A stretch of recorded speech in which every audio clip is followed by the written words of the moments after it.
හැම දිනාටම තෙරුවන් සරණයි. අද 2021 අවුරුද්දේ අගෝස්තු මාසේ 30 වෙනිදා මේ රැස් වෙලා ඉන්නේ ප ဋ ාණ ධම්ම සභාව මගින් පවත්වන අභිධම්මාචාර්ය උපාධි පාඨමාලාවේ දෙවෙනි වසර සඳහා අද දවසට නියමිත පාඩම කරගෙන යන්නටයි අපි පළමුවෙන් තෙරුවන් නමස්කාර කරලා ඉඳිමු. සාදු සාදු සාදු.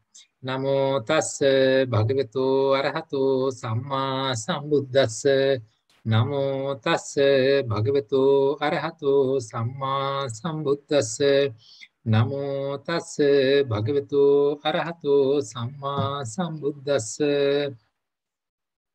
විචිත්තමති ගම්භීර මනන්ත ණය මණ්ඩිතං ප ဋ ාණං සම්මසන්තස්ස විමලාමිත බුද්ධියා යස්ස දේහානික්ඛමින්සු සුභාචබ්බන්න රන්සියෝ නීඩපීතාරත්ත සීතා මංජිට්ඨාච පභස්සරා තං ලෝකනාතං සුගතං ධම්මංච ජිනසේවිතං සංඝං නිරංඝනං සෙට්ඨං නමාමි සිරසාදරං සාදු සාදු සාදු. හොඳයි හැම දිනාටම තෙරුවන් සරණයි. අපි අද දවසේ පාඩම ආරම්භ කරමු. අපි දැන් සඳුදා පන්තිය වේලාවේදී කතා කරගෙන ආවේ මාතිකා කාණ්ඩය. මේ මාතිකා යටතේදී අපි කතා කරගෙන ආවා අභිධම්ම මාතිකා වල තික මාතිකා අපි කතා කරලා අවසానයි. ඊට පස්සේ අභිධම්ම දුක මාතිකා කතා කරමින් පැමිණියා. අද දවසේදී අපිට මොකද්ද තියෙන්නේ? මතකද ඔයගොල්ලන්ට? පරාමාස ගොච්චකය. පරාමාස ගොච්චකේ දෝනේ. හරි. හරි. අපි එහෙමනම් අද පරාමාස ගොච්චකේ ගැන කතා කරමු. පරාමාස ගොච්චකේ කතා කරද්දී අපි ඉස්සරළම දැනගනිමු මොනවද පරාමාසා ධම්මා කියලා කියන්නේ කියලා. මොනවද ඔයගොල්ලන්ට දැනෙන තරමින් මොනවද පරාමාස ධර්ම කියලා හඳුන්වලා තියෙන්නේ? මතකද? සීලබ්බත පරාමාස. ඔව් සීලබ්බත පරාමාසය කියන්නේ පරාමාස වලින් එක ආකාරයක් විතරයි. හරි ඒ වගේ අපි ඉස්සෙල්ලා බලමු මොනවද එහෙනම් පරාමාස කියන්නේ කියලා. පරාමාසා කියන නමින් අපි භාවිතා කරන්නේ ධර්මයන් තත්වාකාරයෙන් ඒ කියන්නේ අපි දන්නවනේ ධර්මයන්ගේ ලක්ෂණ ආකාර දෙකක් තියෙනවනේ. ඒකේ ස්වභාව ලක්ෂණ වශයෙන් මේ කියන තත්වාකාරයෙන් ඇති අනිත්‍ය ආදී ආකාරය ඉක්මවලා අපිට යමක් දැක්කහම ඒක අපිට පේන්නේ නිට්ටය වශයෙන්. නිට්ටය සුඛ සුභ ආදී වශයෙන් පේන්නේ. එතකොට මෙන්න මේ සැබෑ ස්වභාවය අපිට නොපෙනී ඒ වෙනුවට මේක නිත්‍ය වශයෙන් සුඛ වශයෙන් ආදී කොට විපරීතව අල්ලා ගන්නා බැවින් පරාමාස කියලා කියනවා. හරිද? ඒක අපි අත්තසාලිනී අටුවාවේ තියෙන අර්ථය ආරම්භ බැලුවා නම් පරාමාස ගොච්චකේ ධම්මානං යථා භූතං අනිච්ඡාදී ආකාරං අතික්කමිත්වා නිච්ඡන්ති ආදි වශයෙන් පවත්තමානා පරතෝ ආමසන්තිති පරාමාසා. නැත්තම් පරාමාසේහි ආරම්මන කරන වශයෙන් පරාමට්ඨත්තා. එහෙමත් අපිට කියන්න පුළුවන්. එතකොට පරාමාසේහි ආරම්මන කරන වශයෙන් පරාමට්ඨත්තා. පරාමට්ඨා කියලා කියනවා අරමුණු වෙනවා නම් පරාමාසා කියලා කියනවා අර විදිහට විපරීතව අල්ලා ගන්නා බැවින් ඒක අපි පරාමාසයි කියලා හඳුන්වනවා. ඒ තමයි අත්තසාලිනී අටුවාවේ මේ පරාමාසා කියන එකට දීලා තියෙන අර්ථකථනය.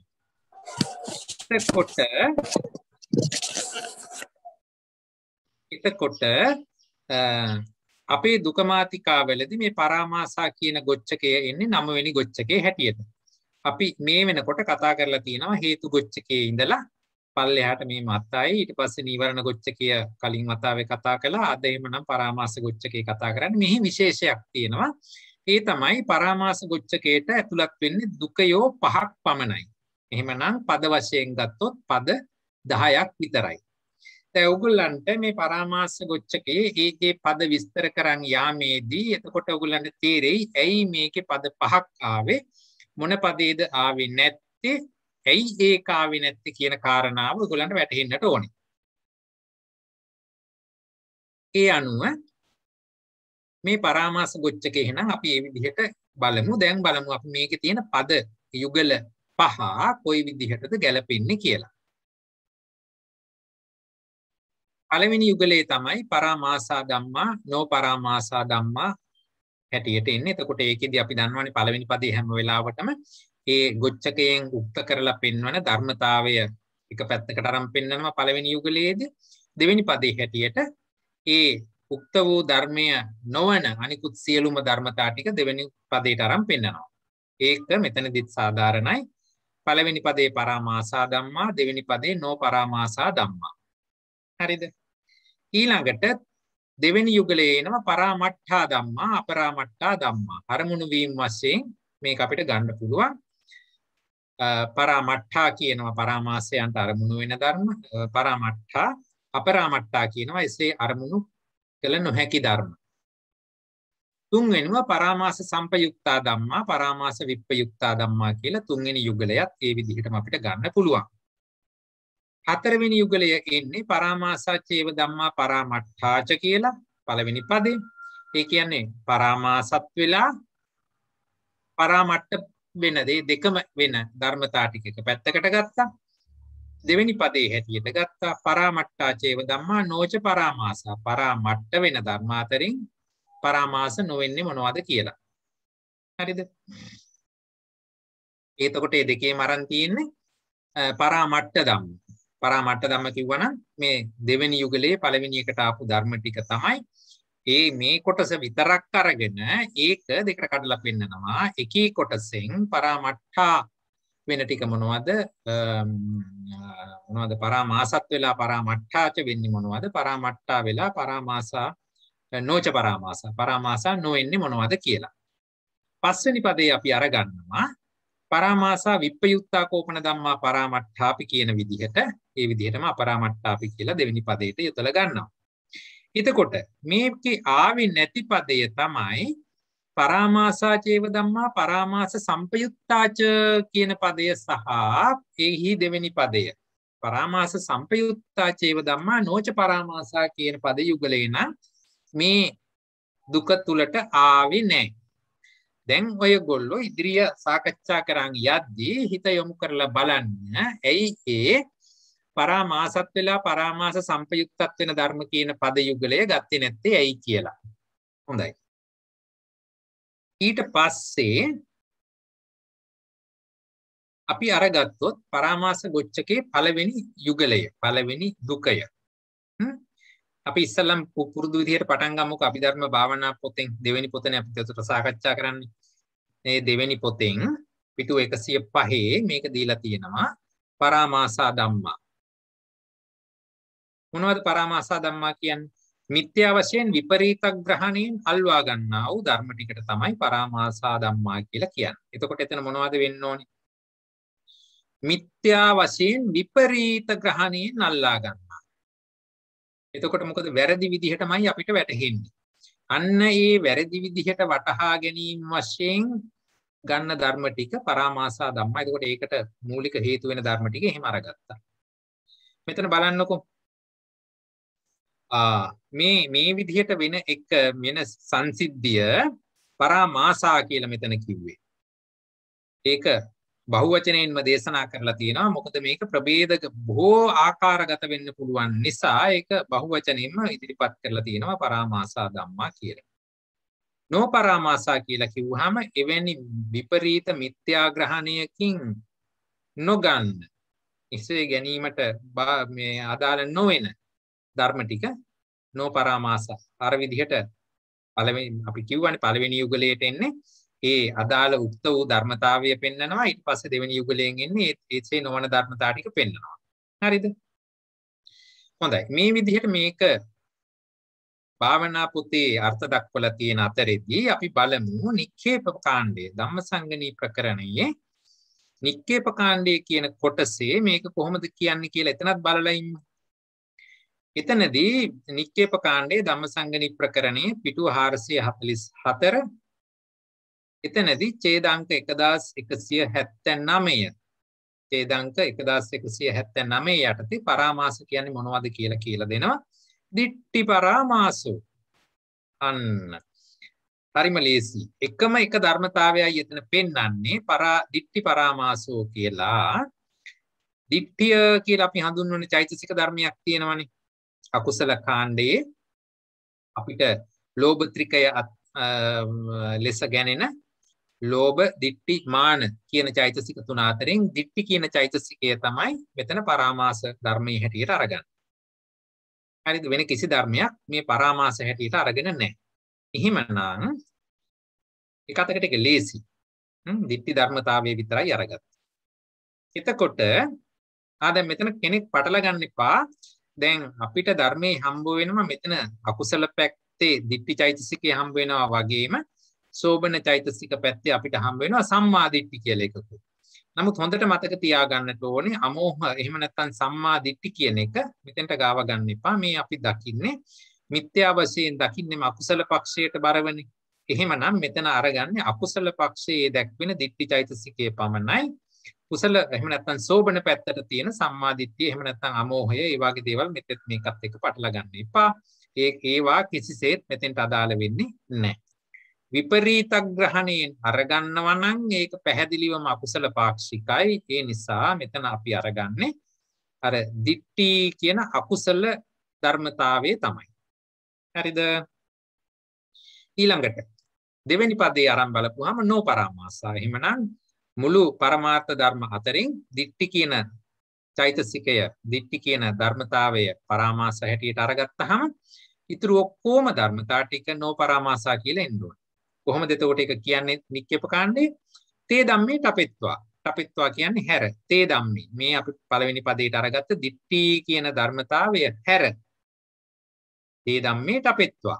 අවශේෂා. එතකොට අනික් ඒක හැර ඉතුරු කුසල කුසල අව්‍යාකතා ධම්මා, කාමාවචර රූපාවචර අරූපාවචර පරියාප්පන්නා මේ විදිහට ඉතුරු අවශේෂ ධර්ම ඔක්කොම ටික. ඒවා කොහොමද වෙන්නේ? කුසල කුසල අව්‍යාකතා. හරිද? එතකොට මේ කියන දිට්ඨි පරාමාස කියන දිට්ඨි කියන ධර්මතාවය හැර ඉතිරි කුසල්ද අකුසල්ද අව්‍යාකතද ඔය කියන සියලුම ධර්මතා ටික අරගන්නවා. භූමි වශයෙන් ගත්තොත් හතර භූමියටම යනවා. කාමාවචර, රූපාවචර, අරූපාවචර, අපරියාපන්නා කියන ඒ ඔක්කොම ධර්ම ටික නොපරාමාසයට එනවා. ස්කන්ධ හැටියට ගත්තාම නාමස්කන්ධ හතරයි. වේදනස්කන්ධෝ, පෙය්‍යාලං, විඥානස්කන්ධෝ, සබ්බංච රූපං. රූපස්කන්ධයත් අරගන්නවා. හරි, සබ්බංච රූපං සියලුම රූප. අසංකතාච ධාතු වන්න නිර්වාණ ධාතුවත් එනවා. අසංකතෝ නිර්වාණ ධාතුවත් නොපරාමාසා ධර්මයක්. එහෙමනම් මෙන්න මේ කියපු සියලුම ධර්ම එහෙම නැත්නම් වෙන විදිහකට කිව්වොත් දිට්ඨි කියන ධර්මතාවය හැර ඊතුරු සියලුම පරමාර්ථ ධර්මයෝ ටික නොපරාමාසා කියලා ඔන්න ඉදිරිපත් කළා. ඒක පැහැදිලිනේ. එතන අපිට ගැටලුවක් නැහැ. හරිද? එහෙමනම්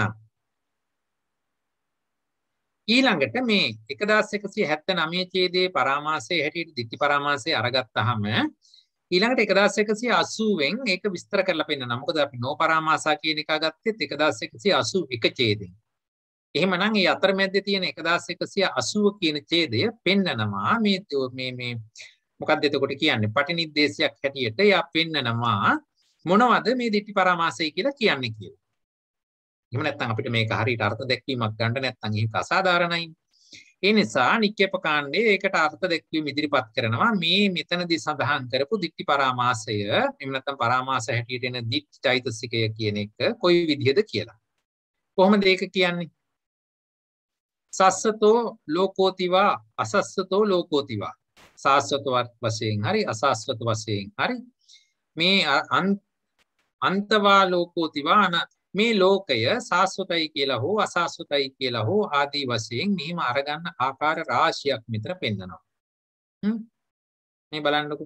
සස්සතෝ ලෝකෝතිවා අසස්සතෝ ලෝකෝතිවා අන්තවා ලෝකෝතිවා අනන්තවා ලෝකෝතිවා තං ජීවං තං ශරීරන්තිවා අඤ්ඤං ජීවං අඤ්ඤං ශරීරන්තිවා හෝති තථාගතෝ පරම්මරණාතිවා නහෝති තථාගතෝ පරම්මරණාතිවා හෝතිච නච හෝති තථාගතෝ පරම්මරණාතිවා නේව හෝති න හෝති තථාගතෝ මේ විදිහට මොනවා හරි ආකාරයක දෘෂ්ටිගත වීමක් තියෙනවා නම් යා ඒව රූපා දිට්ඨි දිට්ඨිගතං දිට්ඨි ගහන අන්න ඊළඟට කියනවා මේ කලින් විස්තර කරපු ආකාරයේ ඒ කියන්නේ මොනම ආකාරයක හරි දෘෂ්ටිගත වීමකටපත් වුණා නම් එවැනි වූ දිට්ඨියක් දිට්ඨි කාන්තාරයක් දිට්ඨි විසූක බවක් මේ ආදී වශයෙන් විවිධ ආකාරයෙන් විස්තර කරලා පෙන්නනවා ඒ තමයි දිට්ඨි පරාමාසය කියලා අයං උච්චති දිට්ඨි පරාමාසෝ ඊළඟට සරලව කෙටියෙන් විස්තර කරනවා සබ්බාපි මිච්ඡා දිට්ඨි දිට්ඨි පරාමාසෝ සියලුම ආකාරවල මිත්‍යා දෘෂ්ටිය දිට්ඨි පරාමාසයයි කියලා කියනවා සබ්බාපි මිච්ඡා දිට්ඨි මොනම ආකාරයක හරි මිච්ඡා දිට්ඨි ස්වභාවයක් තිබ්බනම් ඒක පරාමාස ගණයට ගැනෙනවා අපි මේක සිංහල පැත්ත බලමුකෝ සිංහල පැත්ත ගත්තාම ඒ දෘෂ්ටි පරාමාර්ශයේ කවරේද යත් ස්කන්ධ සංඛ්‍යාත ලෝකය සාස්වතයි හෝ ලෝකය අසාස්වතයි හෝ ලෝකය අන්තවත්යයි හෝ ලෝකය අනන්තවත්යයි හෝ එයම ජීවය එයම ශරීරයයි හෝ බලන්න මේ එක එක ආකාරයෙන් අපි පරාමාස කරගන්න විදිහ ජීවය අනෙක එක ශරීරය අනෙක එකයි හෝ සත්වයා මරණින් මතු වෙහි වේයයි හෝ සත්වයා මරණින් මතු නොවේයයි හෝ සත්වයා මරණින් මතු වන්නේද නොවේ සත්වයා මරණින් මතු වෙහි වන්නේත් නොදවන්නේත් වේයයි එහෙමත් නැත්නම් සත්වයා මරණින් මතු වෙහි නොමැවෙයි නොවන්නේ නොවේයයි මේ ඉතා සියුම් මට්ටමට බෙද බෙදා මේක පෙන්නලා කියනවා මෙබඳු වූ යම් දෘෂ්ටියක් දෘෂ්ටිගතේ දෘෂ්ටි ගහනේ දෘෂ්ටිකාන්තාරේ දෘෂ්ටි විලෝමේ දෘෂ්ටි විස්පන්දිතේ දෘෂ්ටි සංයෝජනයේ ග්‍රාහයේ පිහිටා සිටීමේ අබිනිවේෂයේ කුම්මාර්ගයේ මිත්‍යා පතයේ මිත්‍යාත්වයේ තීර්ථායතනයක් විපර්යාස ග්‍රාහයේ ඇද්ද මේ දෘෂ්ටි පරාමාසයයි කියනු ලැබේ හැම මිත්‍යා දෘෂ්ටි පරාමාර්ශයි මේ විදිහට තමයි මේ කියන පරාමාසය හඳුන්වලා දීලා තියෙන්නේ. එහෙමනම් අර මජ්ක්‍ධිම නිකායේ පළවෙනි සූත්‍රයේ හැඳින්වුවා වගේ මොනම ආකාරයක හෝ දිට්ඨිගත වීමක් තියෙනවා නම් හරිද? ඒ සියලුම ආකාර දෘෂ්ටිගත වීම කියන්නේ පරාමාර්ශයට අයිති ආකාරයක්. මේ විදිහට මේක විවිධාකාරයෙන් ප්‍රභේදගත වෙන නිසාම තමයි ඒක අර බහුවචනයෙන් ඉදිරිපත් කරලා තියෙන ධර්මතාවය එක වුණාට ඒ යෙදෙන ආකාර වශයෙන් බොහෝ වෙන්නට පුළුවන් ඒ නිසාවෙන් එක බහුවචනයෙන්ම දීලා තියෙනවා ඒ කොයි ආකාර මිත්‍යා දෘෂ්ටිය හරි ආවන ඒක පරාමාස ගණයට වැටෙනවා කියලා. ඒක පැහැදිලිද? දැන් අපි බලමු අට කතා කාණ්ඩය තුල මේක කොහොමද අභිධේයාර්ථ ඇහිඳලා තියෙන්නේ කියලා. එතනදී අට කතා කාණ්ඩය පෙරලා ගන්නකො. ධම්මසංගණි ප්‍රකරණයේ පිටුව 536 පිටුව 536 ඡේදාංක 1514 එතනදී පෙන්නනවා කතමේ ධම්මා පරාමාස පරාමාස කියන්නේ මොනවද දිට්ඨි පරාමාසෝ චතුසු දිට්ඨිගත සම්පයුත්තේසු චිත්තුප්පාදේසු උප්පජ්ජති මේ ධම්මා පරාමාස අන්න බලන්න මොකක්ද එතකොට අභිධේයාර්ථ හැටියට ඇහින්නේ දිට්ඨි පරාමාසෝ දිට්ඨිය කියන පරාමාස වන ධර්මය චතුසු දිට්ඨිගත සම්පයුක්තේසු චිත්තුප්පාදේසු දිට්ඨිගත සම්පයුක්ත සිත්වල තමයි මේක තියෙන්නේ. එතන තමයි මේක උපදින්නේ. දිට්ඨි පරාමාසෝ චතුසු දිට්ඨිගත සම්පයුක්තේසු චිත්තුප්පාදේසු උප්පජ්ජති. ඉමේ ධම්මා පරාමාස. හරිද? ඒක පැහැදිලිනේ අපිට. අපි අකුසල සිත් කාණ්ඩේ ආරම්භ බැලුවොත් අපිට දිට්ඨිය කියන චෛතසිකේ හම් වෙන්නේ දිට්ඨිගත සම්පයුක්ත සිත් 4හි විතරයි. හරිද? සෝමනස්ස 2යි උපේක්ඛා 2යි ආදී වශයෙන් වන ලෝභ මූල සිත් 8 අපිට හම්බ වෙනවා මේ කියන චතුසු දිට්ඨිගත සම්පයුක්තේසු චිත්තුප්පාදේසු අපිට ඒක හම්බ වෙනවා. එහෙමනම් එතනදි විතරයි දිට්ඨිය තියෙන්නේ. සෝබන කාණ්ඩයේ කිසිම තැනකදී මේ ආකාරයේ දිට්ඨිය හම්බ වෙන්නේ නැහැ. හරිද? ඒකයි මම කලින්ම කිව්වේ. අමෝහයට සම්මා දිට්ඨි කියන වචනේ භාවිතා වුණාට මෙහිදී එය පැහැදිලිවම අයින් කරලා තියෙනවා. මෙතන අරන් තියෙන්නේ චතුසු දිට්ඨිගත සම්පයුත්තේසු චිත්තුප්පාදේසු. ඒ කියන්නේ අකුසල වූ සතර ආකාර දිට්ඨිගත සම්පයුත්ත සිත් හතරෙහි පමණයි මේ කියන පරාමාස ස්වභාවය දකින්නට පුළුවන් වෙන්නේ. එහෙමනම් නොපරාමාසා කියන දෙවෙනි පදයට 1515 ඡේදයේ විස්තර කරලා දෙනවා මොනවද ඇහිඳින්නට අවශ්‍ය ධර්ම කියලා. එහෙමනම් ඉතින් අපි දන්නවා අනිත් ඔක්කොම ධර්ම ටිකනේ. එහෙම තමයි කියන්නේ. තපෙත්වා පරාමාසං. අන්න බලන්න එතන කියනවා තපෙත්වා පරාමාසං. හරිද? අවශේෂං අකුසලං. එතකොට පරාමාසය කිව්ව දිට්ඨි චෛතසිකය හැර පරාමාසං තපෙත්වා පරාමාසං අවශේෂං අකුසලං. එහෙමනම් ඊතුරු අකුසල් සිත් 12යි ඊතුරු චෛතසික 26යි ආදී වශයෙන් වන ඊතුරු අකුසල ටික. චතුසු භූමියසු කුසලං. සිව් භූමියේ වන සියලුම කුසල්. චතුසු භූමියසු විපාකෝ. සිව් භූමියේ වන විපාක ධර්මතා. තීසු භූමියසු ක්‍රියාව්‍යාකතං. තුන් භූමියක වන ක්‍රියා ධර්මතා ටික. තීසු භූමියසු ක්‍රියාව්‍යාකතං රූපංච නිබ්බාණංච. රූපය සහ නිර්වාණය කියන මේ ඔක්කොම ධර්මතා ටික නොපරාමාසා. එය ඒ ඉතුරු සියලුම ධර්මතා ටික පරාමාස නොවේමයි. ඒ කියන්නේ පරාමාස කියන කාණ්ඩයට වැටෙන්නේ නැති ධර්ම. හරිනේ. දිට්ඨි චෛතසික එක පැත්තකට ගියා ඉතුරු ඔක්කොම ධර්ම ටික අනිත් පැත්තට ආවා. ඒක පැහැදිලිනේ. එහෙමනම් මේ කියන අභිදේයාර්ථ යටතේ හොඳයි කියන්න බලන්න මට පළවෙනි පදයට එන අභිදේයාර්ථ පරමාර්ථ වශයෙන් කීයද මොනවද කියලා? 39යි. පළවෙනි පදයට දිට්ඨි ප්‍රයුක්ත සිත් 4. අඹෙත සිත් 4. නැවත කවුරු හරි කියන්න බලන්න. පරාමාසා ධර්මා දිට්ඨිගත සම්පයුක්ත සිත් 4. චෛතසික නම් එකයි. චෛතසික එකයි. මෙතන කියන්නේ මේ අර්ථ කතා කාණ්ඩයේදී පළවෙනි පදයට දෙන අර්ථකථනයේ තියෙන්නේ දිට්ඨි පරාමාසෝ චතුසු දිට්ඨිගත සම්පයුත්තේසු චිත්තුප්පාදේසු uppajjati. හොඳේ. ඒ සතරක් වූ දිට්ඨිගත සම්පයුත්ත සිත් හතරෙහි උපදිනවා කියලා මිසක් එම සිත් හතර පරාමාස කියලා කිව්වේ නෑනේ. හරිද?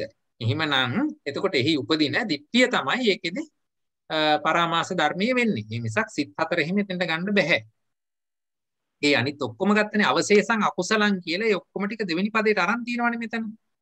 එහෙමනම් පළවෙනි පදේ ධර්මතාවයේ හැටියට එන්නේ ඔන්න දිට්ඨි චෛතසිකේ විතරයි. හොඳයි එහෙනම් දෙවෙනි පදේට මොනවද ධර්මතා හැටියට එන්නේ? අභිදේයාර්ථ කොහොමද අපි අහින්දින්නේ? සිත් 89යි. චෛතසික 51යි. රූප 28යි. නිර්වාණ ධාතුව. හරි. මේ විදිහට තමයි එන්නේ. අභිදේයාර්ථ හින්දනකොට පළවෙනි පදයට එන්නේ දිට්ඨි චෛතසිකේ විතරයි. දෙවෙනි පදයට එහෙනම් ඊටු ඔක්කොම ධර්ම ටික. සිත් 89යි චෛතසික 51යි. එයි 51 උනේ දිට්ඨිය පළවෙනි පදයට ගිය නිසා. රූප 28යි නිර්වාණයයි. හරි බොහොම හොඳයි. එහෙමනම් අපිට දැන් පේනවා මේවා ස්කන්ධ ආයතන ධාතු විදියට බෙදා ගන්න අපි දැන් පුළුවන්. එහෙමනම් මේක ආදිලබ්ධ නාම නිම්පදේශ දුකයක්. ඇයි අපි ආදිලබ්ධ නාම කියලා කිව්වේ? මුල් පදය මූලික කොටගෙන මේ දුකයට නම දීලා තියෙන නිසා. මොකද්ද පළවෙනි දුකය? පරාමාස දුකය කියලානේ අපි ඒකට කියන්නේ. එතකොට පරාමාස දුකය කියන පරාමාස නම අරගත්තේ පරාමාස කියන පළවෙනි පදය මුල් කරගෙනනේ. එහෙමනම් ආදිලබ්ධ ආදි පදයෙන් පසු පදයෙන් නෙමෙයි ආදි පදයෙන්. එතකොට ආදි පදේ මුල් කරගෙන නම් දීපු නිසා මේක අපි කියනවා ආදිලබ්ධ නාම දුකයක්. ඊළඟට සියලුම පරමාර්ථ ධර්මයෝ මේ පද දෙක තුල ගොනු වෙලා තියෙන නිසා මේක නිප්පදේශ දුකයක්. හරිනේ. ඒක පැහැදිලිද? මේ පරාමාස කියන එක දිට්ඨියට සමාන වචනයක් කියලා ගන්න පුළුවන්. ඔව්. පරාමාසයි කියලා කියන්නේ ධර්මතා වශයෙන් ගත්තොත් දිට්ඨි චෛතසිකය, ලක්ෂණ වශයෙන් ගත්තොත් වැරදි ආකාරයෙන් දැකීම. හරි. එතකොට මේ දැකීමට මූලිකම වෙන්නේ දිට්ඨි චෛතසිකය. ඒ දකින්න ස්වභාවය පරාමාස ස්වභාවය. හරිනේ. එතකොට දිට්ඨි තියෙන ඔක්කොම ඒවා පරාමාස වලට අයිති වෙනවනේ 60. අනිවාර්යෙන් සබ්බේපි කියලා කිව්වේ ඒක නේතන. හරිනේ.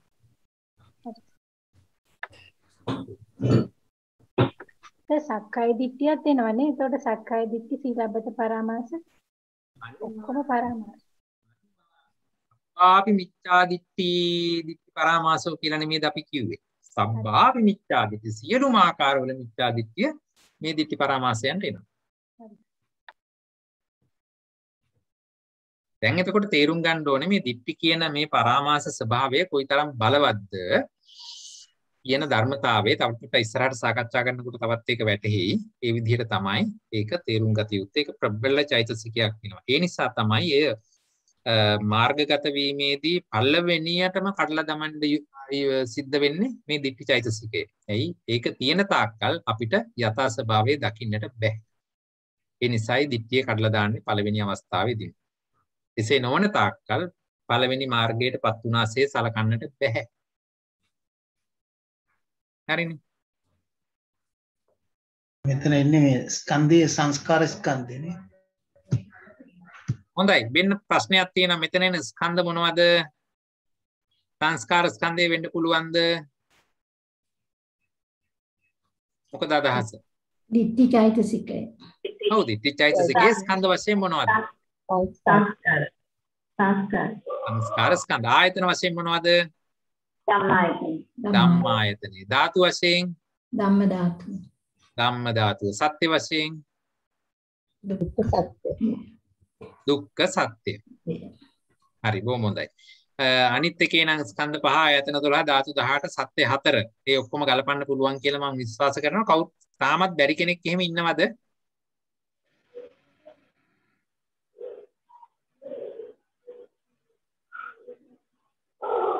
සමාවෙන්නස මේ දිට්ඨිය තියෙන්න පුළුවන් පරාමාස ස්වභාවයෙන් නැතුව. බෑනේ මෙතන කෙලින්ම කිව්වනේ සබ්බාපි මිච්ඡා දිට්ඨි දිට්ඨි පරාමාසෝ කියලා. එහෙමනම් පරාමාස නොවන දිට්ඨිය කියලා ස්වභාවයක් තියෙන්නට බෑ.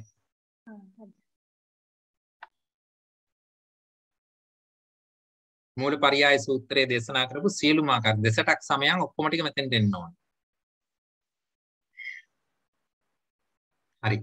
එහෙමනම් ඔන්න දැන් පළවෙනි දුකය මේ විදිහට අපිට විස්තර කරගන්නට පුළුවන්.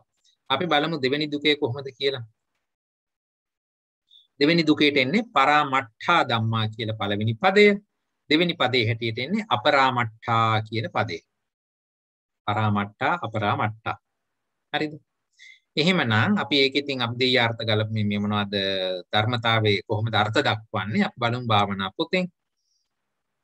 අභිධම්ම භාවනා පොත නාවින ස්වාමීන් වහන්සේගේ පිටු 109 භාවනා දෙවෙනි පොතේ පරාමට්ඨා ධම්මා පරාමාසයන්ට අරමුණු වන්නා වූ හැම වෙලාවකම දෙවෙනි දුකය අපි සලකන්නේ මේ විදිහටනේ. ඒ කතා කරන ධර්මතාවයට අරමුණු කරන්න පුළුවන් නම් අන්න එවැනි ධර්මතා ටික තමයි පරාමාර්ථ. එතකොට දැන් දිට්ඨිය කියන ධර්මතාවයෙන් මොනවද අරමුණු කරන්නට පුළුවන් කියන එක මෙතෙන්ට අපිට ගන්න වෙනවා. හරිද? එහෙමනම් අපරාමට්ඨා කියන දෙවෙනි පදයට ගන්න වෙන්නේ එසේ පරාමාසයන්ට අරමුණු නොවන්නා වූ නිස්සත්ව නිජීව පරමාර්ථ ස්වභාව ධර්මයෝ ටික එතෙන්ට ගන්නට වෙනවා. හරිද? පරාමට්ඨා කිව්වහම පරාමාසයන්ට අරමුණු කළ හැකි අරමුණු වන ධර්ම ටික. අපරාමට්ඨා කිව්වහම ඔවුන්ට අරමුණු කළ නොහැකි එහෙම නැත්නම් අරමුණු නොවන ධර්ම ටික අපරාමට්ඨා කියලා කියනවා. ඒ අර්ථය පැහැදිලි කරගන්නට පුළුවන්.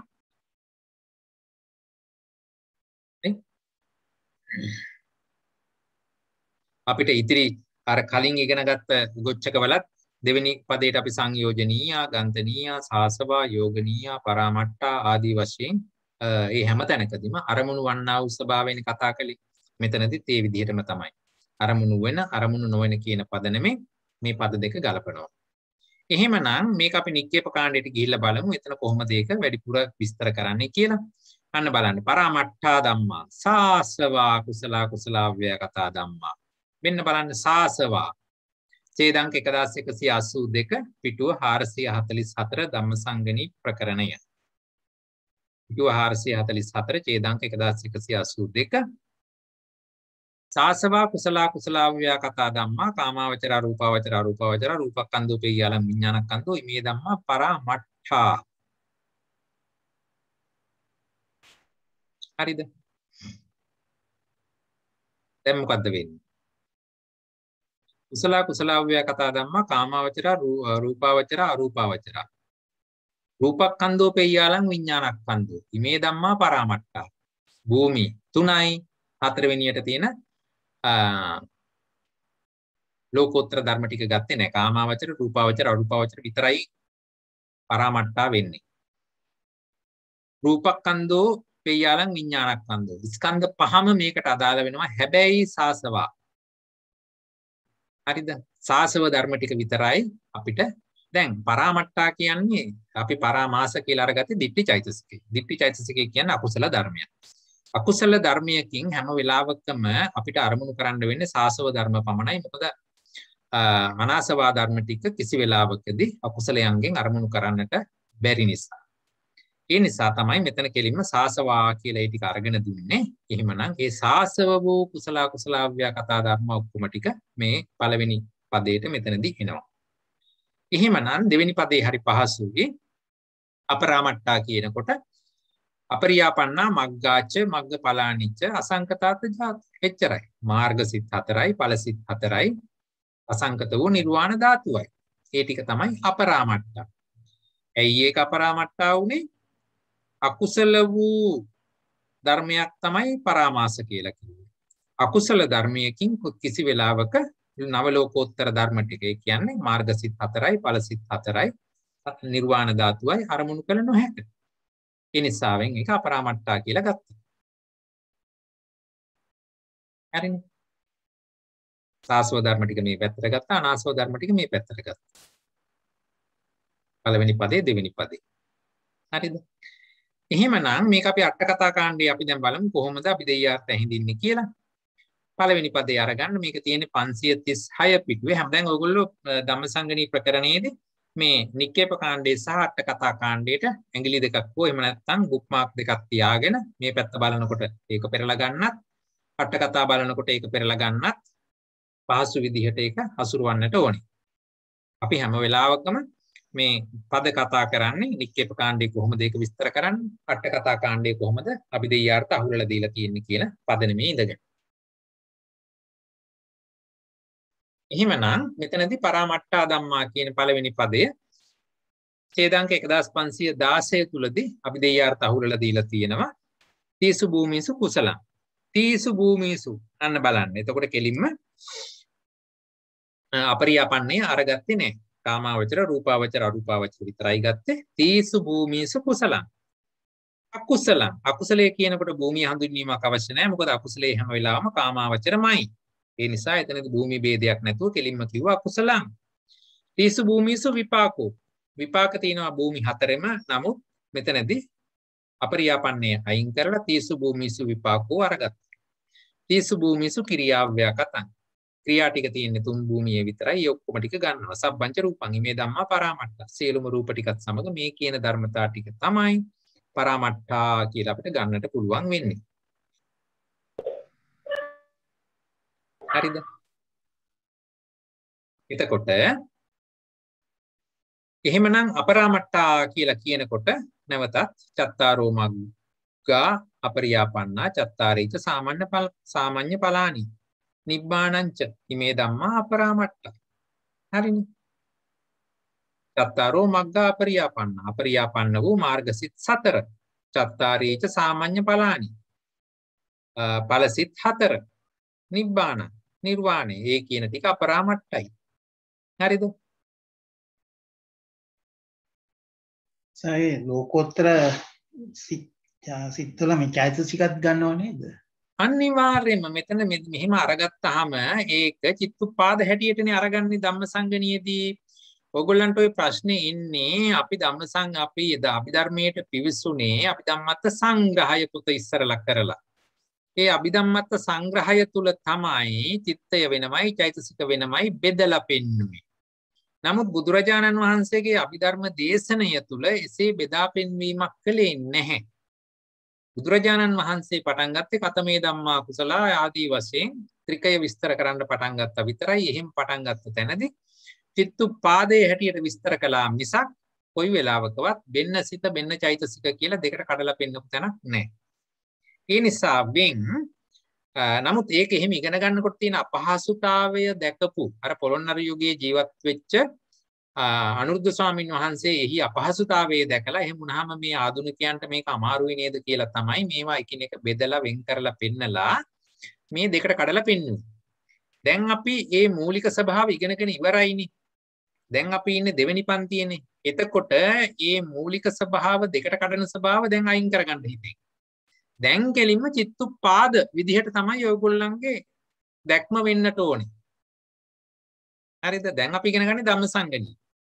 එතනදී හැම වෙලාවකම මේ ධර්මතාවය සඳහන් කරනකොට එතනදී අපිට අරගෙන දැන් අකුසලං කිව්වනම් අකුසල චිත්තෝත්පාද ටික අරගන්න ඕනේ. හරි එසේ නොවන තැනකදී ඒක ඒ තැනට අනුරූපව ගැලපුවට කමක් නැහැ. නමුත් පොදුවේ කතා කරද්දී තීස භූමිස කුසලං.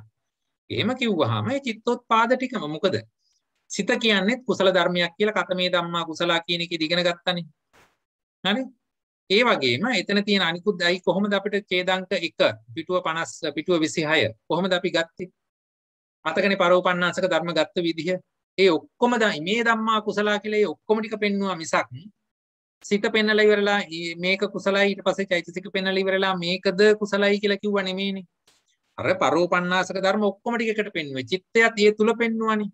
පස්ස වේදනා සංඥා චේතනා චිත්තං කියලා. එතකොට බලන්න එතනදී මුළු චිත්තෝත්පාදයේ හැටියට මේ මුළු පිණ්ඩයම එකම උත්පාදයක් සහිතව හටගත්ත හැටියට පෙන්වුවා මිසක් වෙන්න චිත්තය වෙන්න චෛතසිකය කියලා වෙන වෙනම පෙන්වුවේ නෑනේ. ඒ නිසා හැම වෙලාවකම මේක ඒ අර්ථයෙන්ම ධම්මසංගණී ඉගෙන ගනිද්දී අරගත යුතුමයි. හරි. දැන් මේ චත්තාරෝ මග්ග අපරියපන්නා චත්තාරිච සාමාන්‍ය පලානි කිව්වත් මග්ග පලානි කිව්වත් එක අර්ථයම නේද සර්? මග්ග කියන්නේ මාර්ග සිත්තික පලානි කිව්වේ ඵල සිත්. ඒ මග්ග පලානි කිව්වත් ඒකම අර්ථයද සර්? චත්තාරෝ මග්ග අපරියපන්නා චත්තාරිච මග්ග පලානිච කිව්වොත් එහෙම මග්ග පලානිට වඩා එතන කියන්නේ ඉතින් යෙදෙන විදිහ මෙහෙමයි සාමාන්‍ය පලානි. හරි සාමාන්‍ය පලානි ඔයගොල්ලෝ බලන්න මට මතක හැටියට දීඝනිකායේ සාමාන්‍ය ඵල සූත්‍රය. දීඝනිකායේ සාමාන්‍ය ඵල සූත්‍රය බැලුවා නම් ඇයි ඒක එහෙම කිව්වේ කියන අර්ථය ගන්න පුළුවන්. හරි සර් හරි සර්. ස්තුතියි. හරි ඊට පස්සේ අපි දැන් අභිධේයාර්ථ හිඳලා බලපුවාම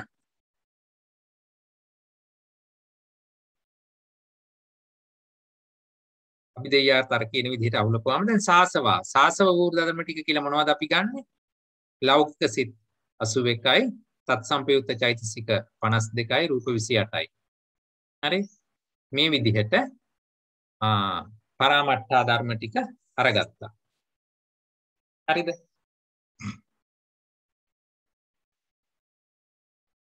අපරාමට්ඨා කියනකොට ලෝකෝත්තර සිත් 8යි. ඒ කියන්නේ මාර්ග සිත් 4යි ඵල සිත් 4යි චෛතසික ටිකයි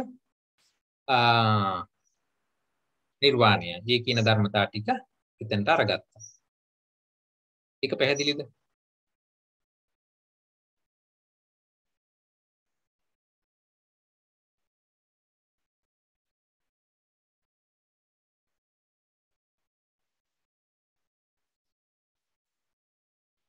හරි.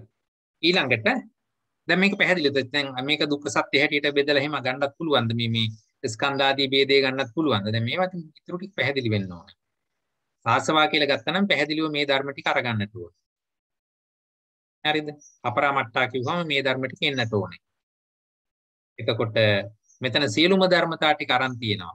එහෙමනම් මේක සමානස පරාමට්ඨ ධම්මා කියන එකේ සත්‍ය දෙක ඇවිල්ලා දුක්ඛයි සමුදයයි දුක්ඛ සත්‍යයි සමුදය සත්‍යයි අපරාමට්ඨ එකේ මේ නිර්වාණයයි නිරෝධ සත්‍යයි මාර්ග සත්‍යයි නේද? හරි. හරි.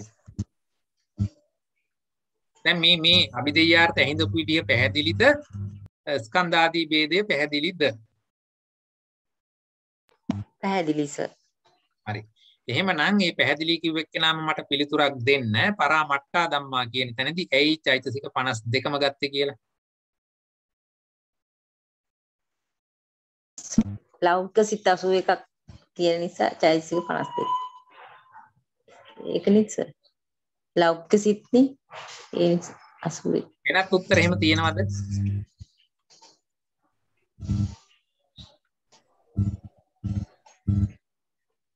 මෙතන 52 නොවේ කියලා එහෙම කියන්න කාට හරි හිතෙනවද?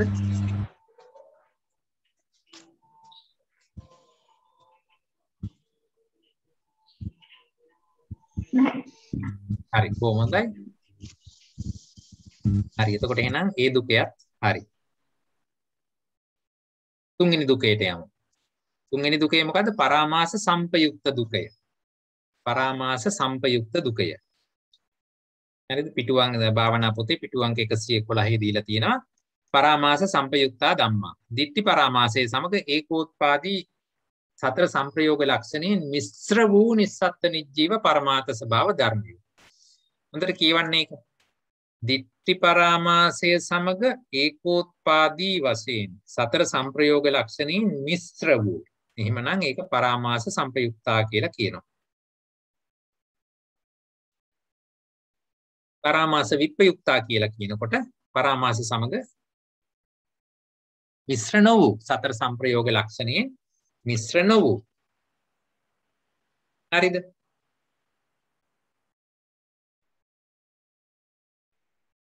හරි. එහෙමනම්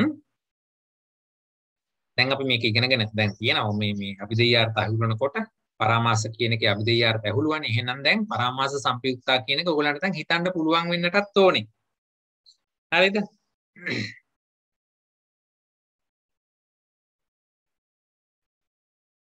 පරාමාස සංපයුක්තයි කියලා කියන්නේ දිට්ඨි පරාමාසය සමග ඒකෝත්පාදී වශයෙන් සතර සංප්‍රයෝග ලක්ෂණයෙන් මිශ්‍ර වෙච්ච පරමාර්ථ ධර්ම ටික. පරාමාස සමග මිශ්‍ර නොවෙච්ච ධර්ම ටික. එතකොට පරාමාස විප්‍රයුක්තයි කියලා ගන්නවා. දැන් පරාමාස කියන්නේ අකුසල ධර්මයක්. එහෙමනම් අකුසල ධර්මයක් සමග සංප්‍රයුක්ත වෙන්න නම් ඒ ටික මොනවද වෙන්න ඕනේ? අකුසලම වෙන්න ඕනේ. ඒ අතරින් දිට්ඨි පරාමාසය සමග මතකද මොනවද සංප්‍රයුක්ත වෙන්නේ? මොන ධර්ම ටිකද? හිතන්න බලන්න. කොයිද දිට්ඨිය තියෙන්නේ? එහෙමනම් ඒ දිට්ඨිය තියෙන තැනකදී පාය ඒක සංප්‍රයුක්ත භාවය පෙන්වන්නේ. ලෝභ මූලසි. ඉතිගත සංපයුක්ත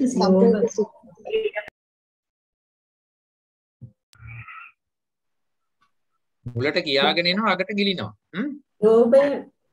ලෝභ චෛතසික සංපයුක්ත සිත් හතරයි.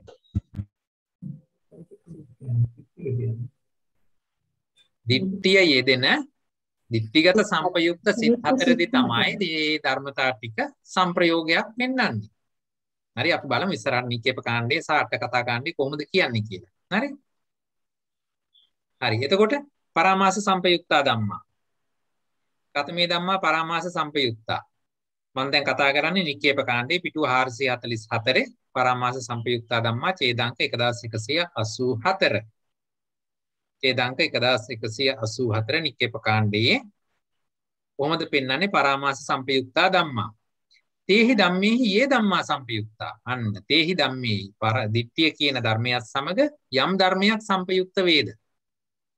එතකොට ඒක ස්කන්ධ වශයෙන් වේදනක්ඛන්‍தோ පේයාලං විඥානක්ඛන්‍தோ. ඉමේ ධම්මා පරාමාස සංපයුක්තා.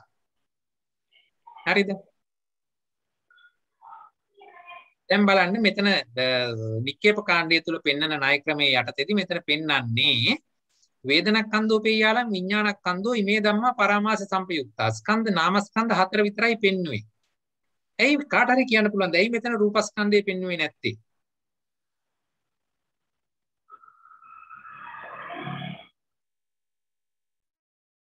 හිතන්න බලන්න. පරාමාස සම්ප්‍රයුක්ත ධර්ම කියන්නේ සිත්වල තියෙන සිතයි චෛතසික ටිකයිනේ දිට්ඨිය ඇරෙන්නේ. ඔව් එතකොට ඇයි මෙතන රූපස්කන්ධය ගත්තේ නැත්තේ? දිට්ඨිය එක සංප්‍රයුක්ත ඒකට පරාමාස නෑ. දිට්ඨිය සංප්‍රයුක්ත නෑ. සංප්‍රයුක්තව හිතෙන්නේ. රූපය හැම වෙලාවකම නාම ධර්ම සමග විප්‍රයුක්තයි. හරිනේ රූපය කිසි වෙලාවක සතර සංප්‍රයෝග ලක්ෂණයෙන් නාම ධර්මත් එක්ක එකට ඉන්නේ නෑනේ. ඒ නිසා දිට්ඨිය කියන්නේ නාම ධර්මයක්, චෛතසිකයක්. ඒ චෛතසික ධර්මය සංප්‍රයුක්ත වෙනවා නම් සංප්‍රයුක්ත වෙන්න ඕනේ නාම ධර්ම රාශිය සමග මිසක් රූප ධර්මත් එක්ක නෙමෙයි. හරි ඒ වගේ දැන් මේ පැතිකඩවල් හිතලා තියෙන්න ඕනේ. හරි ටක් ගාලා මෙතන දිට්ඨිය කියලා එක සංප්‍රයුක්ත වෙනවා නම් ඒ ටික නාම ධර්ම විතරයි. රූප කවදක්වත් සතර සංප්‍රයෝග ලක්ෂණයෙන් නාමත් සමග මුසු වෙන්නේ නැහනේ. හරි ඒ විදිහට එක තර්ක කරලා අරගන්න ඕනේ. හරි එහෙමනම් මෙතනදී ඒක අරගත්තා තේහි ධම්මෙහි යේ ධම්මා සම්පයුක්තා වේදනක්ඛන්தோ පෙය්‍යාලම් විඥානක්ඛන්தோ ඉමේ ධම්මා පරාමාස සම්පයුක්තා කියලා මේක මෙතනදී පෙන්වුවා. දෙවෙනි පදයට අරගන්නකොට ඡේදාංක 1185 පරාමාස විප්පයුක්තා ධම්මා. තේහි ධම්මෙහි යේ ධම්මා විප්පයුක්තා වේදනක්ඛන්தோ පෙය්‍යාලම් විඥානක්ඛන්தோ සබ්බංච රූපං අසංකතාති ජාති මේ ධම්මා පරාමාස විප්පයුක්ත. ඒ ටික තේරෙනවා. ඒක හරි. ඇයි පරාමාස විප්පයුක්ත නම් තේහි ධම්මේහි යේ ධම්මා විප්පයුක්තා. හරි. එතකොට අර සංප්‍රයුක්ත ධර්ම ටික හැර ඊතුරු ධර්ම ටික තේහි ධම්මේහි යේ ධම්මා විප්පයුක්තා. එකී ධර්මයන්ගෙන් විප්පයුක්ත වූ අනිත් ධර්ම ටික මෙතෙන්ට අරගත්තා නම් හරි. දැන් එතකොට හිතන්න සංප්‍රයුක්ත වශයෙන් ගොනු වෙන ධර්ම ටික මොනවද? එයින් පරිබාහිර වූ ධර්ම ටික මොනවද? ඒ අනුව පළවෙනි පදයට අපි දෙයාර්ථ හිඳ ගන්න පුළුවන්. දෙවෙනි පදයට අපි දෙයාර්ථ ඒ විදිහට හිඳ ගන්න පුළුවන්. මොහොතක් හිතලා බලන්න ඒක ගන්න පුළුවන්ද කියලා. එතකොට මේ විප්‍රයුක්ත එකට එන්නේ සිත් 85යි නේද සර්? හොඳයි 85 වුන්නේ ඇයි? මොන සිත් හතරද? මොන ඒතකොට 85යි 86යි 80 සිත් හතරක් අරගත්තේ නැහැ. ඔව් සිත් හතරක් අයින් කරවුවා. මොනවද අයින් කළේ? අයින් කරේ ditthිගත සම්පයුක්ත හතර. අනේ විදිහට ඒක ගලපන්න පුළුවන් වෙන්නට ඕනේ. එතකොට චෛතසික 51යි නේ ditthි වර්ජිත චෛතසික. ඔව් ditthි වර්ජිත චෛතසික 51යි. එතනයි පළවෙනි පදේ අපි දෙයියාටත් අහින්දින්න. එතකොට මේ ditthිගත සම්පයුක්ත චෛතසික 4යි. 4යි චෛතසික 4යි චෛතසික මේ ditthi වර්ජිත 20යි. චෛතසික 20යි හතක් අයින් වෙලා තියෙනවා. මොනවද හත? ditthිගත චෛතසිකය අර අනිත් හත මේ පැත්තට ආවනේ විපයුක්ත පැත්තට. හරි ඉතින් එතන පළවෙනි පදේ අපි දෙයාර්ථවලදී ඔයගොල්ලෝ කියනවා නම් චෛතසික 20යි එන්නේ කියලා. එතකොට හතක් අයින් වෙලා තියෙන්නේ පායේ මොනවද ඒ හත?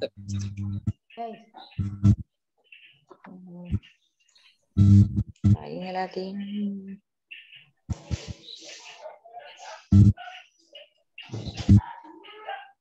කොච්චර පරක්කු වෙනවද ඒකට උත්තර දෙන්න? ලෝභ මොහ ලෝභ ditthi මොහ තීන මිද්ද උද්ධච්ච කුච්ච විචිකිච්ඡ.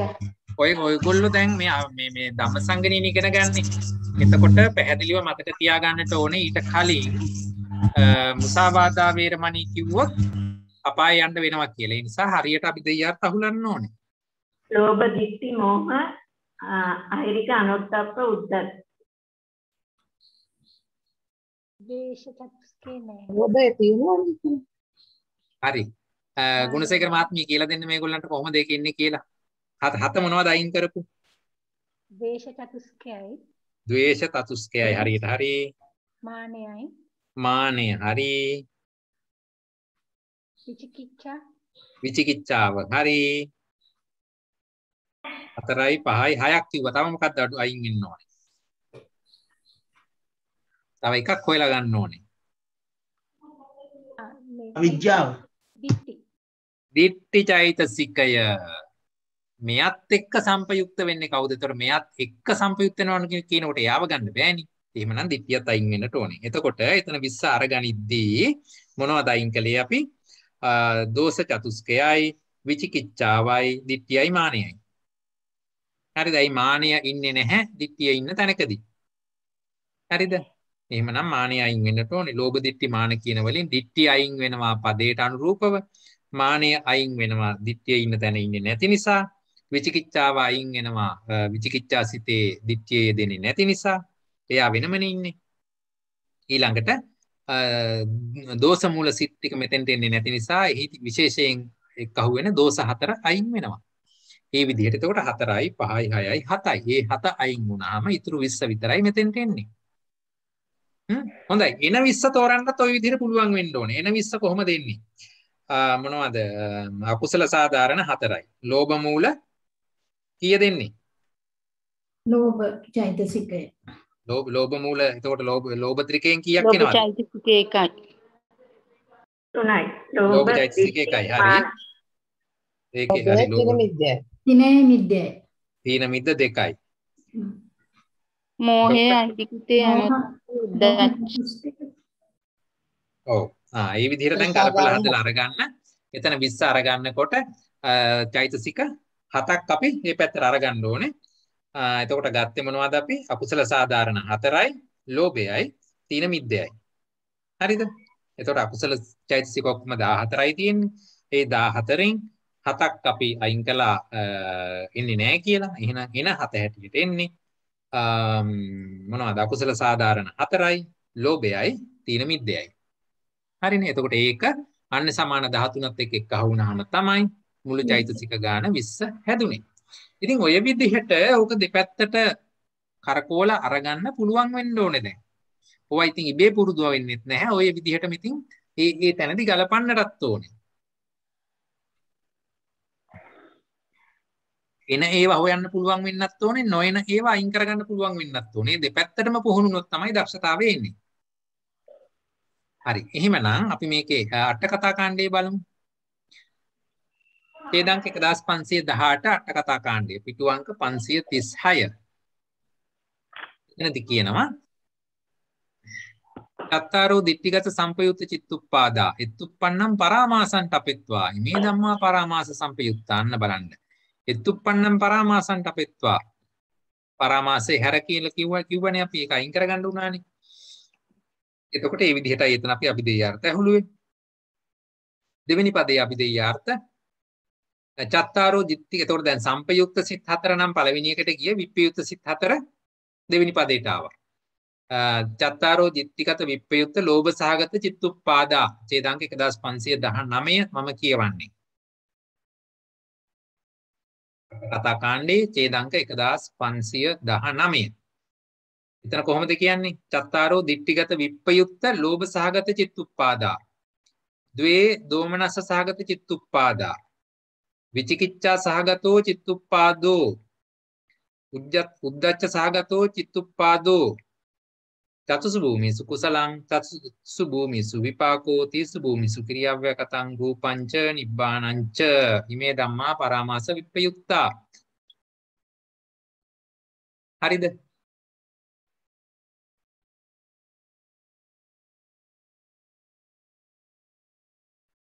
ඒක හරියට කියවලා බලන්න. ඒක දැන් ඒකට අභිදේයාර්ථ දැන් ඔයගොල්ලන්ට හරියට ඇහිඳිනවද කියලා.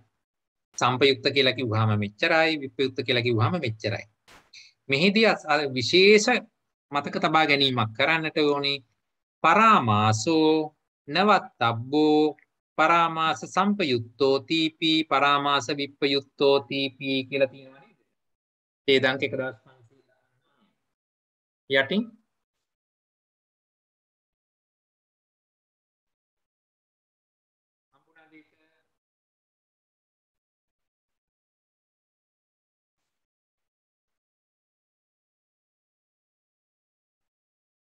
කියන එක මේ පද දෙකටම ගත්තේ නැහැ.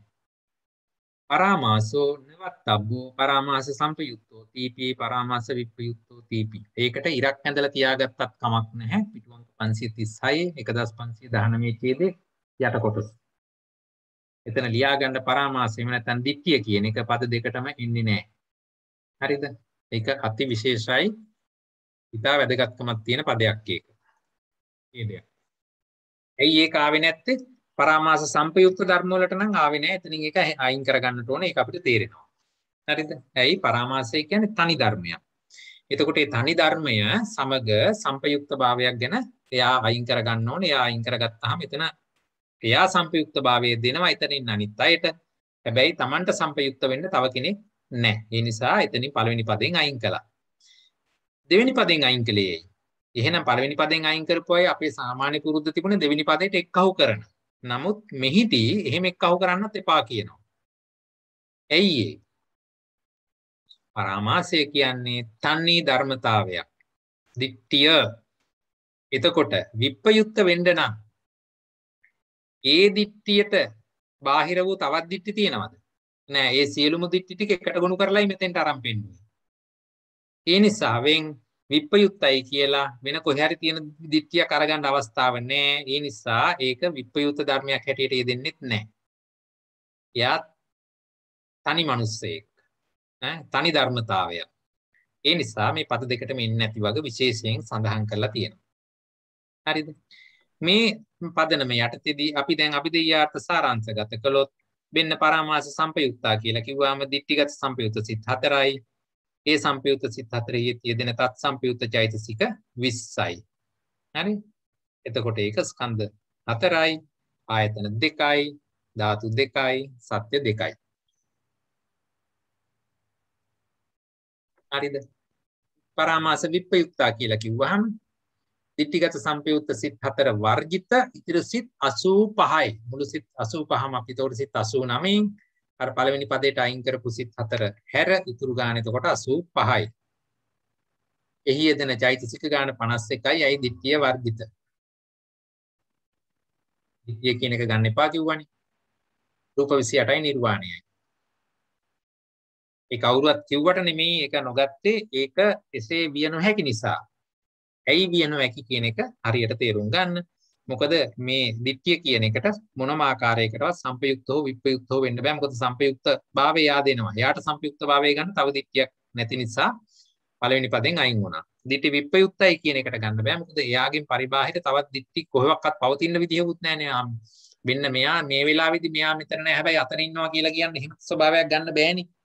ඒ නිසා දිට්ඨි විප්‍රයුක්ත ධර්මයක් හැටියට ගන්නත් බෑ. එතකොට දිට්ඨිය කියන එක දිට්ඨියට සම්පයුක්ත වෙන්නෙත් නැහැ, විප්‍රයුක්ත වෙන්නෙත් නැහැ. හරිද? හොඳයි. එහෙමනම් මේක ආදිලබ්ධද මොකද කියන්නේ? මේ දුකය ආදිලබ්ධ නාමද සර්වලබ්ධ නාමද? ආදිලබ්ධ නාම දුකය. සප්පදේශද නිප්පදේශද? සප්පදේශ නම් මොනවද දුකයෙන් බැහැර වූ ධර්ම?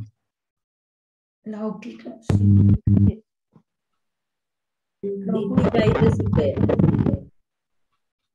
සිත් කීයක් තියෙනවද අපිට ඔක්කොම? 89. 89 පද දෙකට බෙදලා ගිහිල්ලා තියෙනවද? ඔව් බෙදලා 4යි. බෙදලා. හරිද? චෛතසික කීයක් තියෙනවද? 52යි. මෙතන පද පළවෙනි පදයට 20යි, දෙවෙනි පදයට 51යි. එහෙමනම් මුළු ඔක්කොම කීයද? ඔක්කොමත් 51යි. 28 අරන් තියෙනවා, නිර්වාණය අරන් තියෙනවා. එහෙනම් 51 වූ තැනදී ගත්තේ නැත්තේ කවුද? දිට්ඨිය අරගත්තේ නෑ. හරිද? ඒ අනුව දිට්ඨිය කියන එක මේ දුකයෙන් බැහැර වූ ධර්මයක් හැටියට පේනවා. හරිද? එච්චරයි බැහැර වෙච්ච ධර්ම තියෙන්නේ මේ දුකයෙන්. පැහැදිලිද ඒක? තමයි වෙනසන්නේ. සම්මා දිට්ඨිය කියන එකේ විරුද්ධ වචනේ මිත්‍යා දෘෂ්ටිය නෙමෙයි නේද? සම්මා දිට්ඨිය කියන එකේ විරුද්ධ වචනේ. යම් තැන්වලදී අපිට එහෙම ගන්න බැරි නෑ, පුළුවන්. හරි. හැබැයි මෙතනදී ඒක ඒ විදිහට අර්ථකථනය කරන්න එපා. සම්මා දිට්ඨියට විරුද්ධ එක මිච්ඡා දිට්ඨියයි කිව්ව එක මෙතෙන් මං කියවනේ මෙතන දිට්ඨිය කියලා අපි මේ සලකන්නේ විපරීතාකාරයෙන් දැකීම. විපරීතාකාරයෙන් දැකීම හැම වෙලාවටම අකුසල පාක්ෂිකයි. එහෙනම් මෙතනදී අපි ඉරගන්නේ දිට්ඨියමයි. දිට්ඨි චෛතසිකයමයි, අකුසල පාක්ෂිකමයි. සම්මා දිට්ඨිය ඇවිල්ලා ඒක සෝබන චෛතසික පැත්තේ තියෙන ධර්මතාවයක්. ඒක හැම වෙලාවකටම අමෝහය හැටියට ඉදිරිපත් වෙන ධර්මතාවය. හරි. එතකොට එතනදි වෙන්නේ හැම වෙලාවකම දිට්ඨියට පරිබාහිර වූ කෘත්‍යයක් තමයි එතන කරන්නේ. නමුත් අමෝහයට දැන් එතකොට අවිද්‍යාව කොහොමද අපි අරගන්නේ? සම්මා දිට්ඨිය කියන්නේ ඔව් එතන පර්යාය පදයක් තමයි අමෝහයට. එතකොට මෝහය අමෝහය කියලා ඒ දෙක එනවා. දිට්ඨිය මිත්‍යා දිට්ඨිය කියලා යම් තැන්වලදී යෙදෙනවා තමයි. නමුත් ඒක පරිස්සමෙන් අරගන්නට ඕනේ. හරි. එහෙමනම් ඒ දුකයත් හරි. හතරවෙනි දුකය. පරාමාසචේව ධම්මා පරාමට්ඨාච පළවෙනි පදය. දෙවෙනි පදය පරාමට්ඨාචේව ධම්මා නොච්ච පරාමාසා. හරිද? පළවෙනි පදය ගන්නකො පරාමාසචේව ධම්මා පරාමට්ඨාච. මේක මට සිංහල තේරුම කියන්න බලන්න. පරාමාස වලින් අරමුණු කරන්නත් ඕන පරාමාස වෙන්නත් ඕන. අන්න පරාමාසයන්ට අරමුණු වෙන්නත් ඕනේ. ඒ කියන්නේ පරාමාස නම් වූ පරාමාසයන්ට අරමුණු වූ කියන අර්ථයෙන් ඔය තියෙන්නේ. පරාමාසා එනම් පරාමාස නම් වූ ඒව ධම්මා පරාමට්ටාච පරාමාසයන්ට අරමුණු වෙන ධර්මත් වෙන්න ඕනේ. නිකන් හිතන්නකෝ බලන්න මොනවද මේ පරාමාසත් වෙලා පරාමාසයන්ට අරමුණු වෙන ධර්මත් මොනවද කියලා. කොහොමද ඒක අපි ගලපන්නේ? දිට්ඨියට අරමුණු වෙන ඒ දිට්ඨිය තියෙන සිතෙන් දිට්ඨිය අරමුණු කරන්නේ. ඔන්න පැහැදිලි කරගatiya යුතු තැන්. පරාමාසත් වෙලා පරාමට්ට වෙනවා. පරාමාස නම් වූද පරාමාසයන්ට හිත කර වූද. එතකොට දැන් පරාමාස කියලා ගන්නෙ මොනවද අපි? දිට්ඨිය. හරි. එතකොට පරාමට්ට කියලා මොනවද අපි අරගත්තේ? දිට්ඨිය තියෙන සිත. පරාමට්ටා ධම්මා කියලා මොනවද ගත්තේ? දෙවෙනි යුගලේ දිට්ඨිගත සම්පයුක්ත සිත. නෑ. පරාමට්ටා ධම්මා කියලා ගත්තේ සාසව ධර්ම ටික. මතක නෑ නේද? දෙවෙනි පදේ අපි අරගත්තේ සාසව ධර්ම ටික. හරිද? එතකොට සාසව ධර්ම සිත් සාසව ධර්ම හැටියට එනවනේ සිත් 81යි චෛතසික 52යි රූප 28යි ඔක්කොම එනවා එතන. ඔව් අරමුණු කරන්න පුළුවන්. අරමුණු කරන්න පුළුවන් නිසා.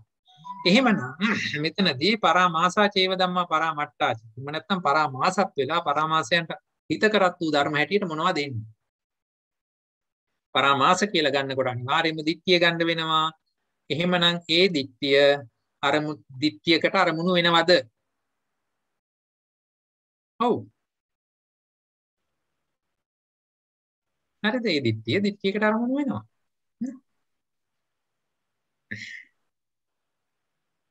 එතකොට අනිත් ඒවා දැන් සාසව සිත්වල සාසව වලින් සාසව අරමුණු වෙනවද? ඔව්. හිතලා බලන්න. හරිද?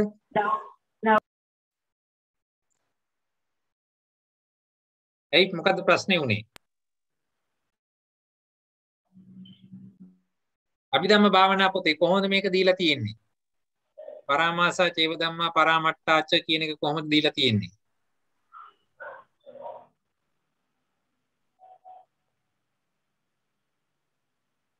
භාවනා පොතේ නෑ සර්. හොඳයි. ඉතින් ඔයගොල්ලෝ ගලපන්නකෝ බලන්න.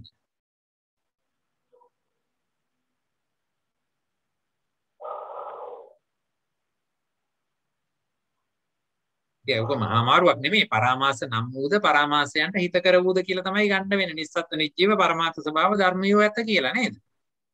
එතකොට සර් ලෞකික සිත් චෛතසික 52යි රූප 28යි ඒව නෑ ඉතින් මෙතන ගන්න ඕනේ පරාමාසත් වෙලා පරාමට්ටත් වෙන ඒවා නේ.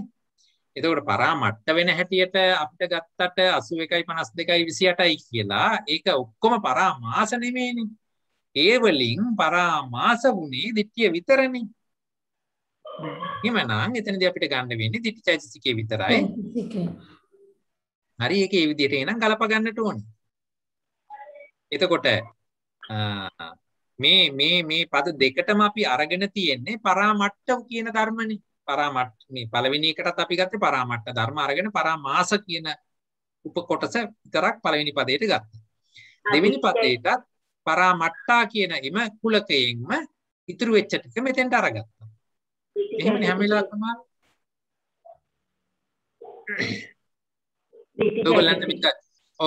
මේක අර මේ කෙලින්ම බල යනවට වඩා ඉස්සරහ කොලයක් තියෙනවා නම් ලියා ගන්න පරාමට්ටා කියලා අපි අරගත්තේ මේ සිත් 81යි චෛතසික 52යි රූප 28යි සාසව ධර්ම ටිකනේ ගත්තේ. සිත් 81යි චෛතසික 52යි රූප 28යි. ඒ තමයි පරාමට්ටා කියලා අපි අරගත්තේ. දැන් ওই ධර්ම තුලින් පරාමාසත් වෙන්න එපාය පළවෙනි පදේ හැටියට. ওই ධර්ම වලින් පරාමාසා වෙන්නේ මොකද්ද? එකම දිට්ඨි චෛතසිකය. එහෙමනම් පරාමාසත් වෙලා පරාමට්ටා වෙන්නේ ওই කියන ධර්මතා වලින් දිට්ඨි චෛතසිකේ විතරයි. එහෙමනම් අර 81යි 52යි 28යි කියලා ලියාගත්ත මුළු කුලකයෙන් දිට්ඨිය විතරක් මෙතෙන්ට අයින් කරලා ඉතුරු ධර්ම ටික දෙවෙනි පදයට යොමු කරපුවාම දෙවෙනි පදයට එනවා සිත් 81යි චෛතසික 51යි රූප 28යි කියලා. හරිනේ. මේ විදිහට බලන්න. දැන් මම ඉස්සරහට යන්න කලින් දැන් මම හිතන්න පුරුදු කරගෙන යන්න ඕනේ. හරි නික්කේප කාණ්ඩේ බලන්න. චේදාංක 1186. කතමේ ධම්මා පරාමාසචේව පරාමට්ටාච. ස්වේව පරාමාසෝ චේව පරාමට්ටෝච. අන්න තමාම ඒ පරාමර්ශයම පරාමර්ශද පරාමෘෂ්ටුද්ද වේ. හරිද? ස්වේව පරාමාසෝ චේව පරාමට්ටෝච. එම පරාමර්ශයම පරාමර්ශද පරාමෘෂ්ටුද්ද වේ. හරිනේ. එයාමයි එතන ඉන්නේ එතකොට.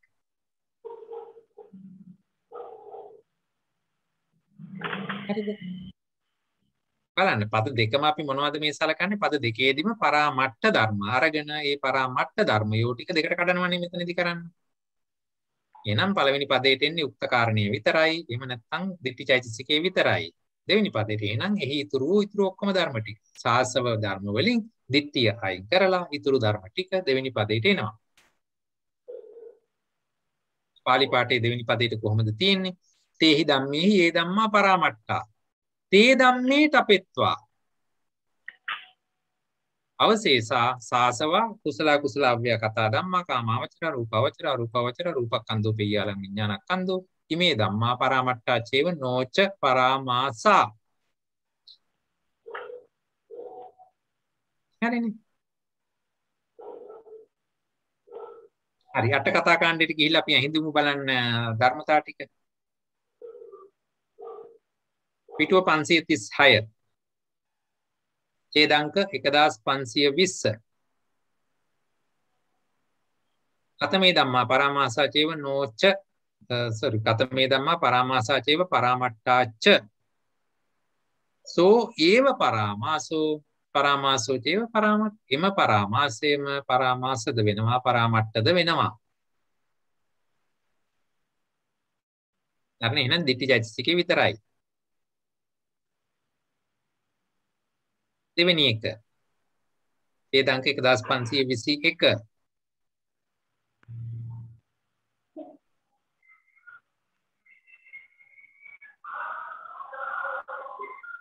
කතමේ ධම්මා පරාමට්ටා චේව නොච පරාමාසා. තපෙත්වා පරාමාසං. අවශේෂං තපෙත්වා පරාමාසං. අන්න බලන්න. පරාමාසයේ හැර. ඒතකොට දිට්ඨි චෛතසිකයේ හැර. අවශේෂං අකුසලං තීසු භූමිසු කුසලං තීසු භූමිසු විපාකෝ තීසු භූමිසු ක්‍රියාවයගතං සබ්බංච රූපං ඉමේ ධම්මා පරාමට්ඨා චේව නොච පරාමාසා. තීසු භූමිසු කියලා අරගන්නේයි සාසව ධර්ම ටික ගන්න නිසා.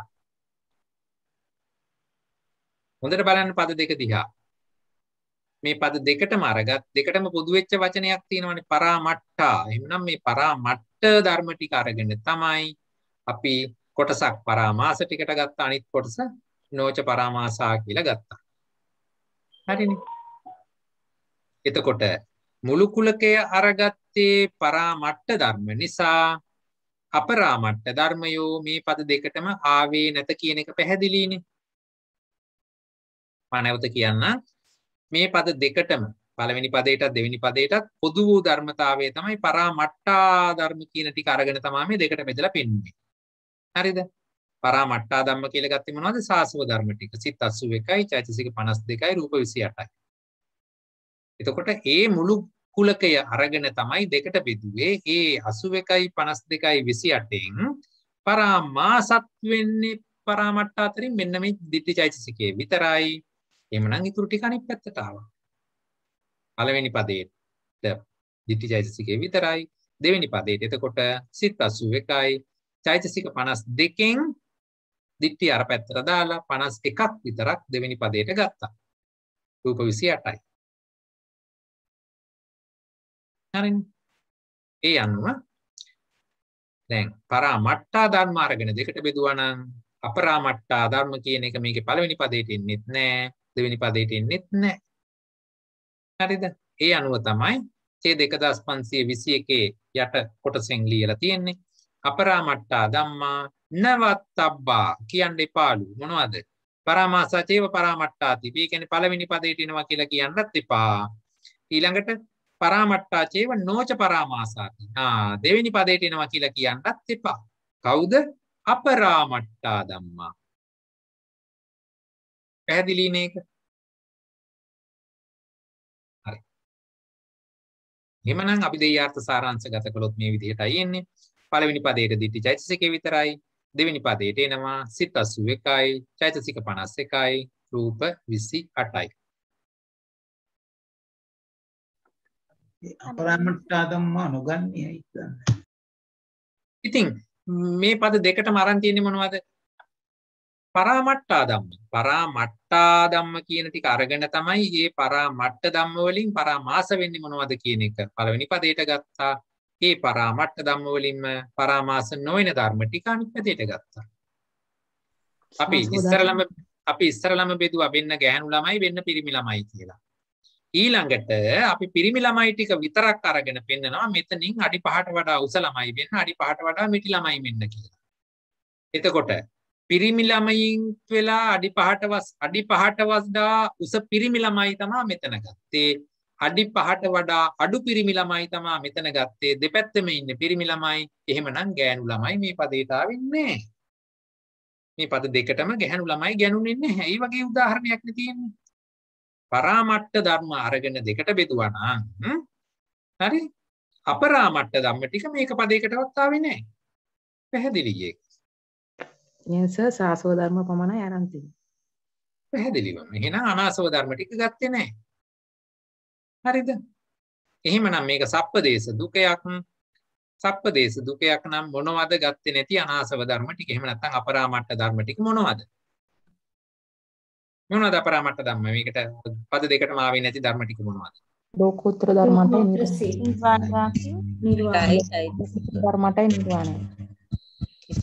නිර්වාණය. හරි. ලෝකෝත්තර සිත 8යි, තත්සම්පයුක්ත චෛතසික 36යි නිර්වාණයයි කියන ටික. ඔව්. මේ ටික අපරාමට්ට ධම්ම. දැන් මේ ටිකම තමයි අපිට ආවේ දෙවෙනි දුකය දෙවෙනි පදේ මේ අපි දෙයාර්ථ හැටියට. දෙවෙනි දුකයේ දෙවෙනි පදේ මොකද? අපරාමට්ට ධම්ම.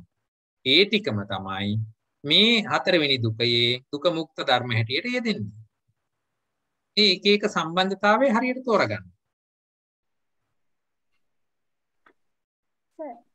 ඔව්. ලෝකෝත්තර ලෞකික කියන වචන වලට සමාන වචන මේ ගොච්චක වලින් ගත්තොත් හරියද? එහෙම අපිට එහෙම කියන්න පුළුවන්. මොකද ලෝකෝත්තර සහ ලෞකික ඔව්. දැන් පරාමාස කියන වචනේ ලෞකික සමාන වචනයක් කියලා එහෙම ගන්න පුළුවන්. බෑ. පරාමට්ටයි කියන එකට වෙනම අර්ථකථනයක් දුන්නානේ. පරාමාස කියන එකට වෙනම අර්ථකථනයක් දුන්නානේ. ඒවා එක එක තැන්වලදී එක එකටයි මේ එකම අභිධේයාර්ථය යටතේ ගිනේ එක හරි. නමුත් අර්ථ වශයෙන් ගත්තොත් ඇයි මේක අපරාමට්ටයි කිව්වේ? පරාමාසයන්ට අරමුණු නොවන අර්ථයෙන්. ඇයි ලෝකෝත්තරයි කිව්වේ? ලෝකයෙන් ඈතර කරන අර්ථයෙන්. ලෝකයෙන් ඈතර තියෙන අර්ථය. ලෝකයට ආයත් නැති අර්ථය. ඒතර අර්ථ දෙකක් නේ. හරි.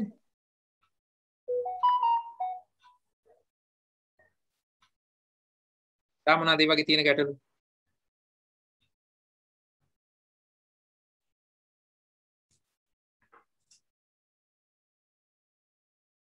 හරි. ඊළඟට සාමාන්‍යයෙන් අපි දැන් කතා කරගෙන ආපු දුක එහෙම නැත්නම් ගොච්චක වල මොනවද පස්වෙනි දුකේ හැටියට එන්නේ? අපි දැන් සලකන්නකො අපි ගිය වතාවේ කතා කළා මොකද්ද? නීවරණ ගොච්චකය. නීවරණ ගොච්චකයට අපිට එන්නේ මොකක්ද? මේ පස්වෙනි පදේ හැටියට ආවේ නීවරණාචේව ධම්මා නීවරණ සම්පයුක්තා. අන්න බලන්න. දැන් හතරවෙනි පදය ගත්තේ දෙවෙනි පදයේ දෙවෙනි දුකයේ පළවෙනි පදය අරගෙන තමයි ඒක දෙකට බෙදීම වශයෙන් හතරවෙනි දුකය හැදුවේ. මම නැවත කියන්නම්. නීවරණ ගොච්චකේ හරි එහෙම නැත්නම් පද 6ක් තියෙන ගොච්චක අපි අරන් බැලුවා නම් ඒ පද දුක 6ක් තියෙන ගොච්චක වලදී දුක ධර්ම 6ක්. ඒ කියන්නේ පද වශයෙන් 12යි, යුගල වශයෙන් 6යි. ඒ යුගල වශයෙන් 6ක් තියෙන ගොච්චක වලදී දෙවෙනි යුගලයේ පළවෙනි පදය නැවත දෙකට බෙදීමක් හැටියට තමයි හතරවෙනි දුකය නිර්මාණය කරන්නේ. ඒ වගේම පද 6ක් යුගල 6ක් තියෙන ගොච්චකවල තුන්වෙනි දුකයේ පළවෙනි පදය අරගෙන එය නැවත දෙකට බෙදීම වශයෙන් තමයි පස්වෙනි දුකය හදන්නේ. තුන්වෙනි දුකේ මොනවද අපි ගන්නේ? සම්පයුක්ත විප්‍රයුක්ත භාවය. ඒකෙන් පළවෙනි පදේ සම්පයුක්තයි. එහෙමනම් පස්වෙනි දුකේ අපි හැම වෙලාවෙම හදලා තියෙන්නේ සම්පයුක්ත භාවය. අරගෙන ඒ සම්පයුක්ත ධර්ම ටික දෙකට බෙදලා පෙන්නනවා. වෙන්න නීවරණ මේ නීවරණත් වෙලා නීවරණ සම්පයුක්ත වෙන වෙන්න නීවරණ සම්පයුක්ත වෙලා නීවරණ නොවන. මේ විදිහට ඒක දෙකට බෙදලා පෙන්නනවා. දැන් පරාමාස ගොච්චකයේ පරාමාස දුකයේ මේක ගොච්චකයේ ගත්තාම එතනදී පස්වෙනි එකට පරාමාසාච්චේව ධම්මා පරාමාස සම්පයුත්තාච කියලා යෙදෙන්නේ නැහැ. ඒ වගේම පරාමාස සම්පයුත්තාචේව ධම්මා නොච පරාමාසා කියලා පදයක් යෙදෙන්නේ නැහැ. අර පොදුවේ මෙතෙක් කතා කරගෙන ආපු පස්වෙනි යුගලය මෙහිදී හැලෙනවා. ඒක එහෙම පදයක් එහෙම යුගලයක් මේ පරාමාස ගොච්චකයේ වෙනුවෙන් නිර්මාණය වෙන්නේ නැහැ. ඇයි වෙන්නේ නැත්තේ? ඕගොල්ලෝ එහෙම හිතුවත් පරාමාසත් වෙලා පරාමාස සම්පයුක්තයි කියලා පදයක් ගොනු කරලා බැලුවට ඒට අභිදේයාර්ථ අහුලා ගන්න ඔයගොල්ලන්ට බෑ. අභිදේයාර්ථ නෑ අහුලන්න. ඒ නිසා එවැනි පද යුගලයක් එන්නේ නෑ. ඒ නිසායි පරාමාස ගොච්චකයේදී යුගල 5ක් විතරක් ආවේ. දුකයෝ 5ක් විතරක් ආවේ.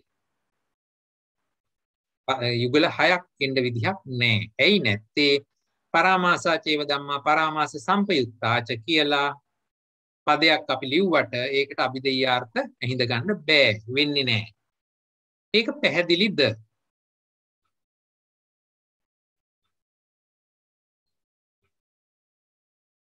හරි. එහෙමනම් අපි යමු ඊළඟ දුකේට. එතකොට මේකේ අවසාන දුකය ඒක එතකොට අංක 5 කියලා අපිට නම් කරන්නට වෙනවා. හරිද? එතකොට එතන මොකද්ද තියෙන්නේ? පරාමාස විප්පයුක්ත පරාමට්ට.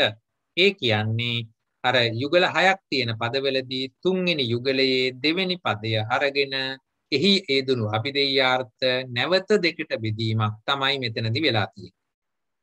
හරිනේ?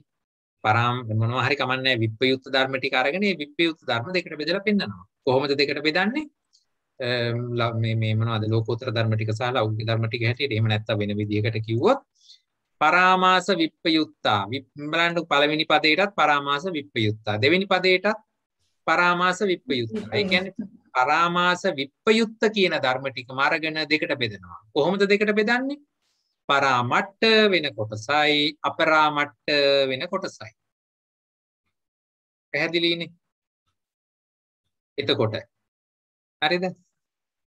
පරාමාස විප්‍රයුක්ත කියලා අපිට ආවා සිත් 85යි, චෛතසික 51යි, රූප 28යි, නිර්වාණයයි කියලා. බලන්න හරිද කියලා. ඔයගොල්ලෝ කලින් ලියාගත්ත එකේ පරාමාස විප්‍රයුක්තා කියලා ගත්ත මුළු කුලකේ මොනවද ඉන්නේ? ලියා ගන්න කොලේ අරගෙන සිත් 85යි, චෛතසික 51යි, රූප 28යි, නිර්වාණයයිද ගත්තේ?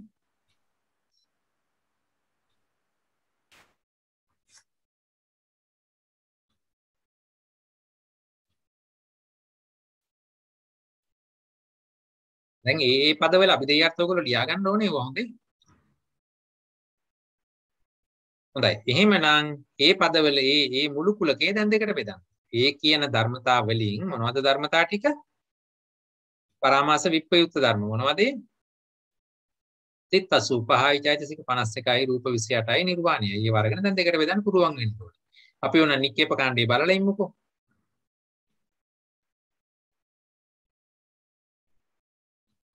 පරාමාස විප්‍රයුක්තා කෝපන ධම්මා පරාමට්ඨාපි. දැන් ඔයගොල්ලෝ මේවා ඉගෙන ගනිද්දී ඒ ගොච්චකයේ ඒ පද වෙන වෙනම අර්ථය ලියන්න පුළුවන් වෙන්න ඕනේ. පද ටික ඉස්සලා පද ටික නම් වශයෙන් ලියන්න පුළුවන් වෙන්න ඕනේ. ඊළඟට ඒ පදයට යෙදෙන අර්ථය මතක තියාගෙන ඉන්න ඕනේ. ඊළඟට ඒ අර්ථයට අනුරූප වූ අභිදේයාර්ථ හිත ගන්නට පුළුවන් වෙන්න ඕනේ. ඊළඟට ස්කන්ධ වශයෙන් බෙදෙන එක නම් දැන් ඉතින් ප්‍රැක්ටිස් නේ. ඒක හැම එකටම ඉතින් පොදු න්‍යායක් නේ තියෙන්නේ. ඒ ධර්මතා දිහා බලලා යෙදෙන ස්කන්ධ ධාතු ආයතන සත්‍ය හොයාගන්න. ඒක දැන් පුළුවන් වෙන්න ඕනේ. අවශ්‍යතාවයේ තියෙන්නේ ගොච්චකයේ නම කිව්වහම ඒකට අදාළ පද ටික ගලප ගන්න පුළුවන් වෙන්න ඕනේ. දැන් ඒකත් ඔයගොල්ලන්ට පුරුදු වෙලා තියෙනවනේ. පළවෙනි යුගලයේ හැම වෙලාවකම ඒ උක්ත වූ ධර්මතාවය එක පැත්තකට ගත්තා, අනිත් ධර්මතාව ඔක්කොම ටික අනිත් පැත්තට ගත්තා. දෙවෙනි එකේදී එම ධර්මතාවය මගින් අරමුණු කරන ධර්ම සහ අරමුණු නොවන ධර්ම. තුන්වෙනි එකේදී සම්පයුක්තභාවය. හරිනේ. ඊළඟට 4 5 6 කොහොමද ගොනු කළේ? දෙවෙනි දුකයේ පළවෙනි පදේ අරගෙන ඒක දෙකට කැඩුවා. තුන්වෙනි යුගලයේ පළවෙනි පදේ අරගෙන දෙකට කැඩුවා. දෙවෙනි පදේ අරගෙන දෙකට කැඩුවා. ඔය විදිහට තමයි මේ ධර්මතා ටික මේ යුගල ටික ගොනු වෙන්නේ. ඒ අනුව යුගල ඒ යුගලයට අදාළ නාමකරණය, පද නාමකරණය හරියට දැන් කටපාඩමේ තියෙන්න ඕනේ, අවබෝධයෙන් තියෙන්න ඕනේ. ඒ අනුව මේවා අමුතුවෙන් ඇත්තටම කටපාඩම් කරන්න අවශ්‍යතාව නෙමෙයි තියෙන්නේ, මේක අවබෝධය අරගන්න. හරිනේ. එහෙමනම් මේක නික්කේප කාණ්ඩයේදී පරාමාස විප්පයුත්තා කෝපන ධම්මා පරාමට්ඨාපි කියන පළවෙනි පදය. හරි? ඒ කියන්නේ පරාමාස විප්පයුත්තා. එහෙනම් පරාමාස සමග මිශ්‍ර නොවූ කෝපන ධම්මා පරාමට්ඨාපි. පරාමාසයන්ට අරමුණු වූ. එතකොට මිශ්‍ර නොවූ හැබැයි අරමුණු වන. හරිද?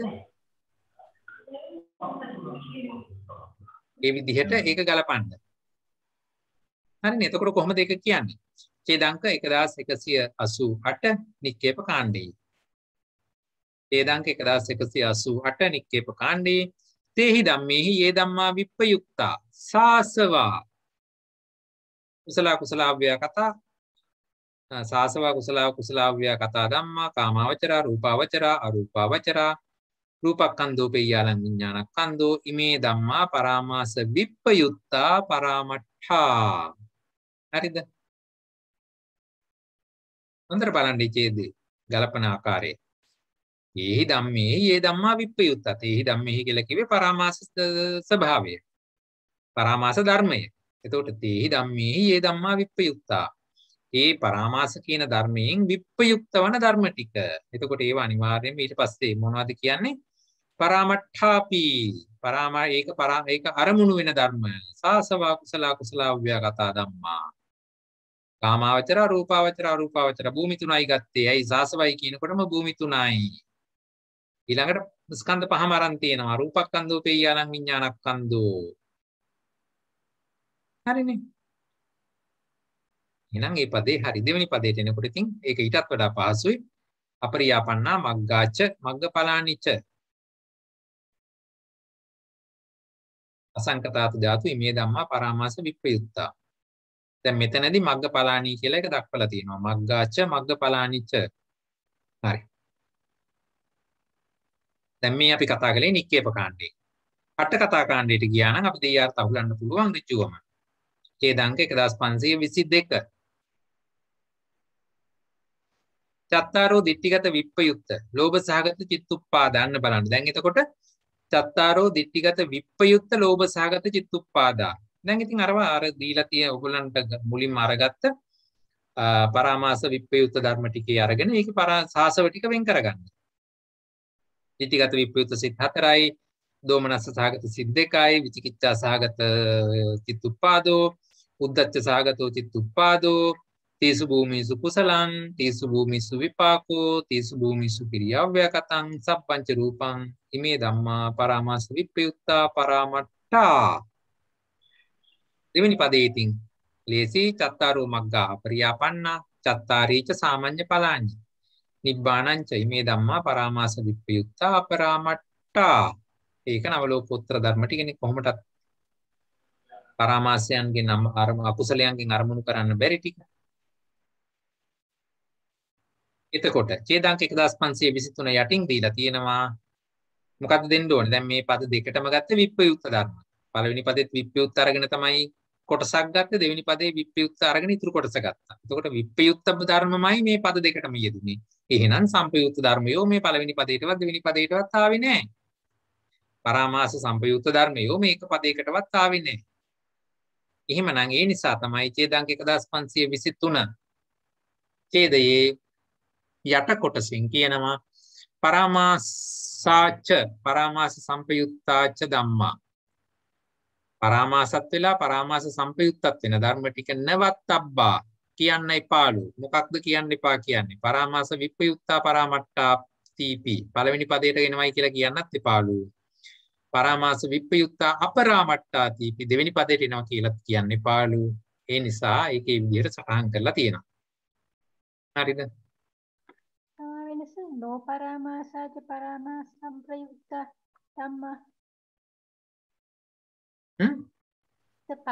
නෝපරාමාස දැන් මෙතන පරාමාසාච පරාමාස සම්ප්‍රයුක්තාච ධම්මා කියලා තියෙන අන්තිමට යට ඔව් ඒවා ගන්න එපා කියලා. එතකොට නෝපරාමාසාච පරාමාස සම්ප්‍රයුක්ත ධම්මා කියලා එකක් නේ. පදේ හදන්න පදේ හදලා විදේයාර්ථ අහුලන්න ගලපෙන්න පුළුවන්. හරි ගලපලා බලන්න. මෙතනදී මේ කියන මම අර ගිය සතියේත් මට මතක හැටියට මම එකක් එහෙම අරන් පෙන්නුවා නේද? ගලපලා බලන්න. අභිදේයාර්ථ අහුඳ ගන්න සමහර වෙලාවට පුළුවන් වෙයි සමහර වෙලාවට බැරි වෙයි. බැරි වුණොත් එහෙම පදයක් ඉන්නෙම නැහැ. ගලපන්න පුළුවන් පද තියෙන්න පුළුවන්. මේ පද 6 හැටියට ගොනු කරන ගොච්චක වලදීවත් සියලුම පද ආවා නොවේ. අපිට තව වෙන වෙන ආකාරයට පද ගලපන්නට පුළුවන්. නමුත් තථාගත දේශනාව තුළ අර විශේෂ ආකාර වලට ගොනු වෙන ටික විතරයි ඉදිරිපත් කරගෙන ඇවිල්ලා තියෙන්නේ. එහෙමනම් දැන් අපි දෙයියත් සාරාංශගත කරන්න. පරාමාස විප්පයුත්තා කෝපන ධම්මා අපරාමට්ටා පරාමාස විප්පයුත්ත සහ පරාමට්ටා අපි කියන ධර්මතා ටිකේදී දිට්ඨිගත සම්පයුත්ත සිත් 4 වර්ජිත ඉතිරි සිත් 77යි. තත් සම්පයුත්ත චෛතසික 51යි. රූප 28. දැන් බලන්න මෙතනදී අර චෛතසික 51යි ගන්න. මොකද විප්‍රයුක්ත ධර්ම කියලා අපි දිට්ඨිය අරගන්නේ නැති නිසා ඒක විශේෂ අවස්ථාවක්. මේක ඔයගොල්ලෝ ඉදිරියේදී ඔය පඤ්ඤපුච්චක කරද්දී ඒ කියන්නේ විභංග ප්‍රකරණේ. එතකොට ධාතු කතාවේ පද ගලපද්දී ඉතා වැදගත් වෙන ධර්මතාවයක් මෙන්න මේ අවශ්‍යතාවය මේක මේක හොඳට ඉරක් ඇඳලා ලියලා තියාගන්න ඕනේ. දිට්ඨිය කියන ධර්මතාවය පද දෙකටම ඉන්නේ නැහැ කියන එක. සම්පයුත්තත් නෙමෙයි විප්‍රයුක්තත් නෙමෙයි කියන එක. හරිද? يعني දිට්ඨියට සම්පයුක්තත් නැහැ, දිට්ඨියට විප්‍රයුක්තත් නැහැ. හරි. ඊට පස්සේ ස්කන්ධ ආයතන ભેදේති මම කතා කරන්නේ. ඒක ඔයගොල්ලන්ට පුළුවන් කියලා විශ්වාස කරන නිසා. ඊළඟට පරාමාස විප්‍රයුක්තා කෝපන ධම්මා අපරාමට්ටාපි කියලා කිව්වහම ලෝකෝත්තර සිත් 8යි, චෛතසික 36යි, නිර්වාණයයි.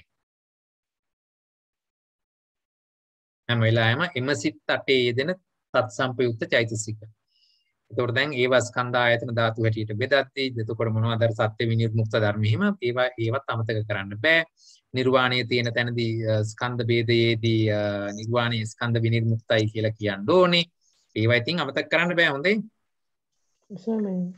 සර්මේ පළවෙනි පදේ ඒකේ පළවෙනි පරමාව ඒකේ තියෙන ලෞකික සිත් 77යි සම්ප්‍රයුක්ත දිට්ඨි වදිත චෛතසික 51යි රූප 28යි නිර්වාණය නෑ රූප 28යි. මේකේ තියෙන ලෞකික සිත් 77යි අටම අඩු කරලා නේද? මොකද? පොතේ තියෙන්නේ මේ භාවනා පොතේ. ඔව්. ඒකේ තියෙන ලෞකික සිත් 77යි කියලා. ඊවෙන එකටද පළවෙනි එකට. ඉතින් පළවෙනි එකට ලෞකික සිත් 77යි තමයි. හරි සර්. ඒ කියන්නේ අටම අඩු කරලා නේ සර්. හොඳට හිතලා බලන්න. පැහැදිලිද ඒ ටික? ඔව්. පැහැදිලි සර්. හරි. විතක්ක ਵਿਚාර ගන්නකොට අපි විතක්කය ගත්ත නේද? විතක්ක විප්‍රයුක්ත කියලා.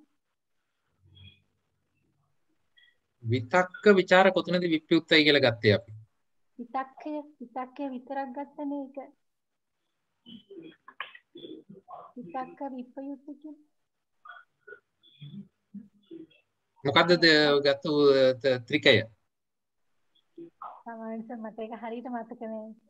හරි බලන්න හරියට බලන්න. අන්න එක තමයි මම කිව්වේ මෙතන මේ දිට්ඨිය විතරක් ගත්තේ නැති එක විශේෂ අවස්ථාවක්. ඒක පැහැදිලිව තේරුම් ගත යුතුයි. ඒහා සමාන එකක් යෙදෙන්නේ නැහැ. නමුත් මේ ඒ ළඟින් යන අනිකුත් ධර්මතා ඔය වගේ තැන්වලදී හොඳට විමසලා බලන්න. නැවත ඒ ත්‍රිකය හෝ දුක හෝ නැවත එතෙන්ට ගිහිල්ලා විමසලා බලන්න. ඇයි ඒක එහෙම වුනේ? ඇයි ඒක මේතනදී මේක මෙහෙම වුනේ කියන ඒ ධර්මතාවය හරියට තේරුම් ගන්නට ඕනේ.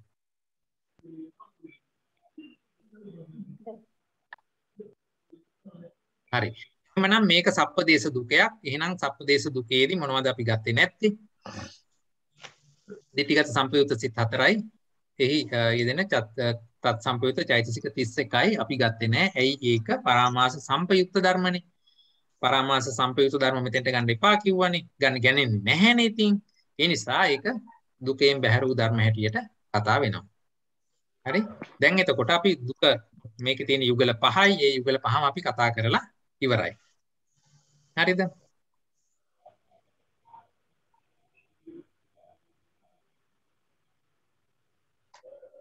මොනවාද තියෙන ගැටලු? දැන් මේ දුකෙන් බැහැර වූ ධර්මතා කියන්නේ මේ ගොච්චකේ මීට කලින් විස්තර කර ගොච්චකේ නෑ ඒක ගොච්චකයට අනුව පද යුගලයට අනුව ගොච්චකයට කියන්න බෑ. ඒ පද යුගලයට අනුවනේ අපි අරගන්නේ. දුකයන්ට අනුවනේ.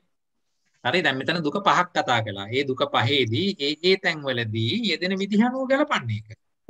මේක මේ අමුතු රොකට් සයන්ස් එකක් නෙමෙයි මෙතන තියෙන්නේ. මේ පරමාර්ථ ධර්ම ටික දෙකට කඩන එකන්නේ කරන්නේ. ඕක දෙකට කඩලා පද දෙකකට දානවා. එහෙම මේ පදයේ අර්ථය අනුව මේ පද දෙකට දානකොට සමහර දුකවලදී පද දෙකට ඔක්කොම ධර්ම ටික දැමෙනවා. සමහර ඒ වගේදී ඔක්කොම ධර්ම දැමෙන්නේ නැහැ. මොකද පදයේ අර්ථය අනුව කොටසක් ඉතුරු වෙනවා. ඒ අර්ථයට අනුව ඒ පද තුලට ගොනු වෙන්නේ නැති කොටසක් ඉතුරු වෙනවා. එතකොට එහෙම ඉතුරු වෙන තැනකදී ඒක දුක මුක්ත ධර්ම කියලා අයින් කරලා පෙන්නනවා. අපි එහෙම වෙලාවකදී ඒව සප්පදේශ දුක. සාමාන්‍යයෙන් අපි ගත්තොත් පළවෙනි දුක තුනම සාමාන්‍යයෙන් යන්නේ මොනවාද? නිප්පදේශ කියලා. හරි. හැබැයි පරාමාස ගොච්චකේදී ඒක වෙනස් වෙලා ඇති. සාමාන්‍ය ගොච්චකවලදී පළවෙනි පද තුනම නිප්පදේශ කියලා යනවා. ඉතුරු පද තුන තමයි සප්පදේශ හැටියට පරාමාස ගොච්චකේදී ඒක වෙනස් තුන්වෙනි පදේ සම්පයුක්ත භාවය නැති නිසා තුන්වෙනි යුගලය සප්පදේශ වුණා නේද මෙතනදී.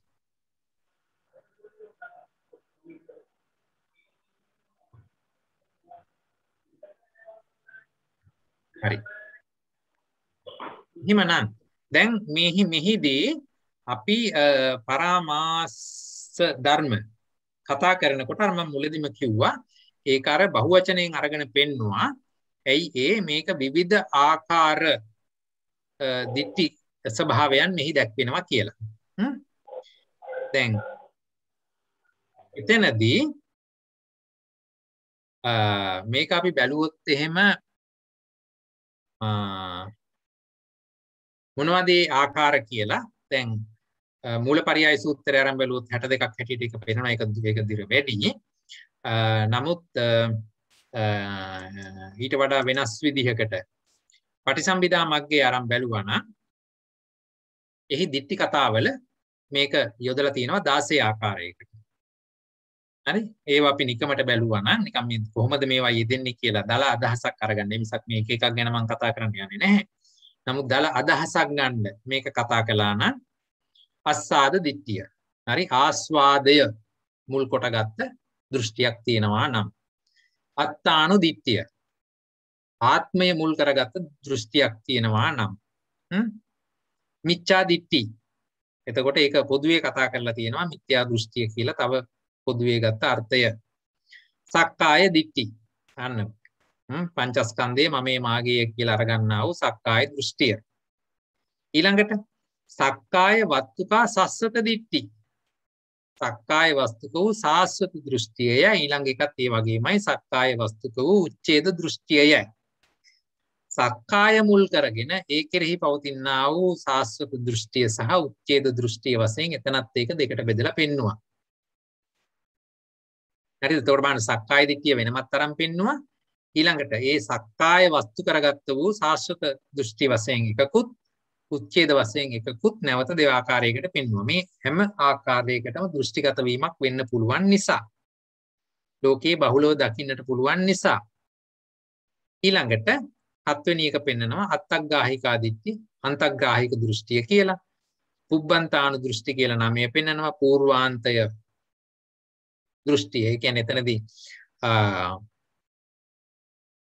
කලින් මේ ආදී වශයෙන් ස්කන්ධ ධාතු වශයෙන් මෙහෙම පැවතුනාද නැද්ද ආදී වශයෙන් ඒ කෙරෙහි වැරදි දෘෂ්ටි අරගන්නවා නම් ඒක పూర్වාන්තානු දෘෂ්ටිය කියලා හඳුන්වනවා. මේ විදිහට මෙතන 8ක් පෙන්නවා. තව 8ක් පෙන්නනවා අපරන්තානු දෘෂ්ටිය. දැන් පූර්වාන්තය කෙරෙහි මේ විදිහේ දෘෂ්ටි ගත්තා වගේම අනාගතය කෙරෙහි අපරන්තානු දෘෂ්ටි හැටියට ගන්නත් පුළුවන්. මේක මේ භවය විතරයි. එතකොට ඊළඟ භවය ආදී වශයෙන් විවිධ ආකාර වූ විපරීත දෘෂ්ටි ගන්නට පුළුවන්.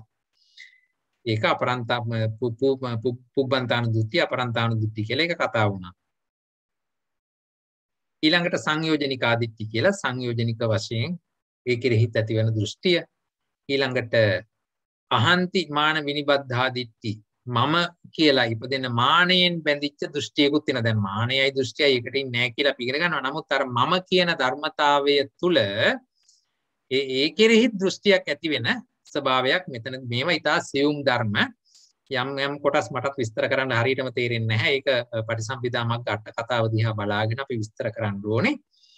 ඒ වගේම ඉතින් මේ විදිහට මෙතන 16 ආකාරයකට මේක පෙන්නලා මෙහි අර විවිධ පැතිකඩයන් ඉදිරිපත් කරලා තියෙනවා.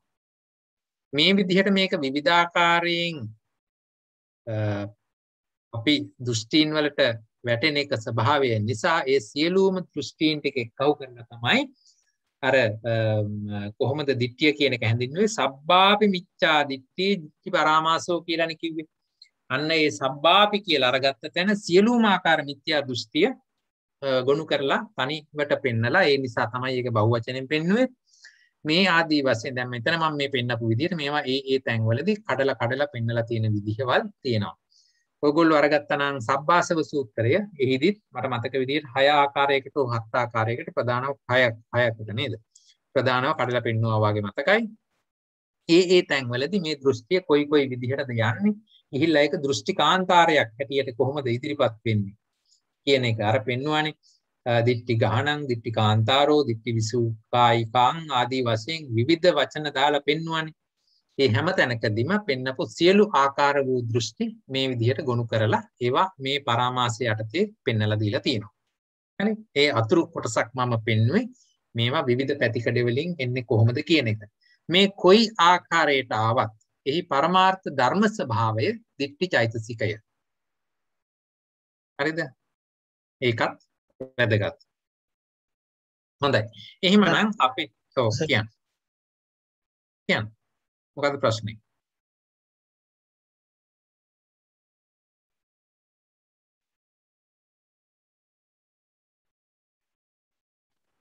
හරි. එහෙමනම් අපි අද දවසේ පරාමාස ගොච්ඡකයේ පද යුගල පහම කතා කළා. අපිට ඊළඟ දවසේ අපිට කතා කරන්නට තියෙනවා මහාන්තර දුකය.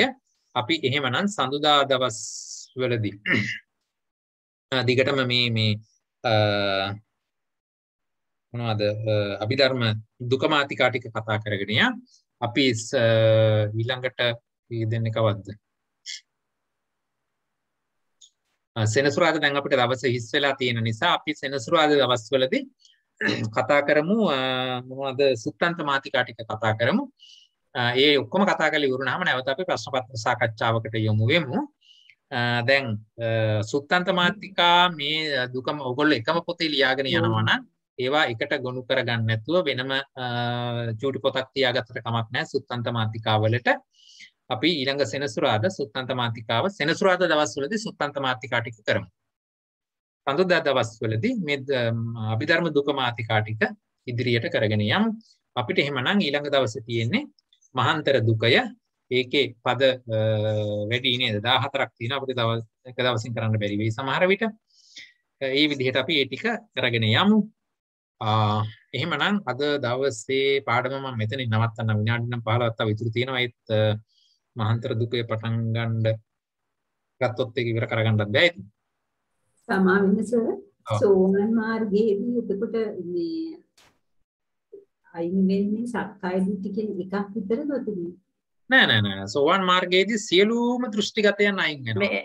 මෙතන කියන විදිහට 16ක් ආකාර, එතකොට මූලපරියාය සූත්‍රයේ කියන විදිහට 62ක් ආකාරයේ සියලුම දිට්ඨි අයින් වෙන්න ඕනේ. ඒ සියලුම දෘෂ්ටි පවතින්නේ සක්කාය දිට්ඨිය මුල් කරගෙන. ඒ නිසායි එතනදී සක්කාය දිට්ඨියට මුල් තැන දීලා කතා කරලා තියෙන්නේ.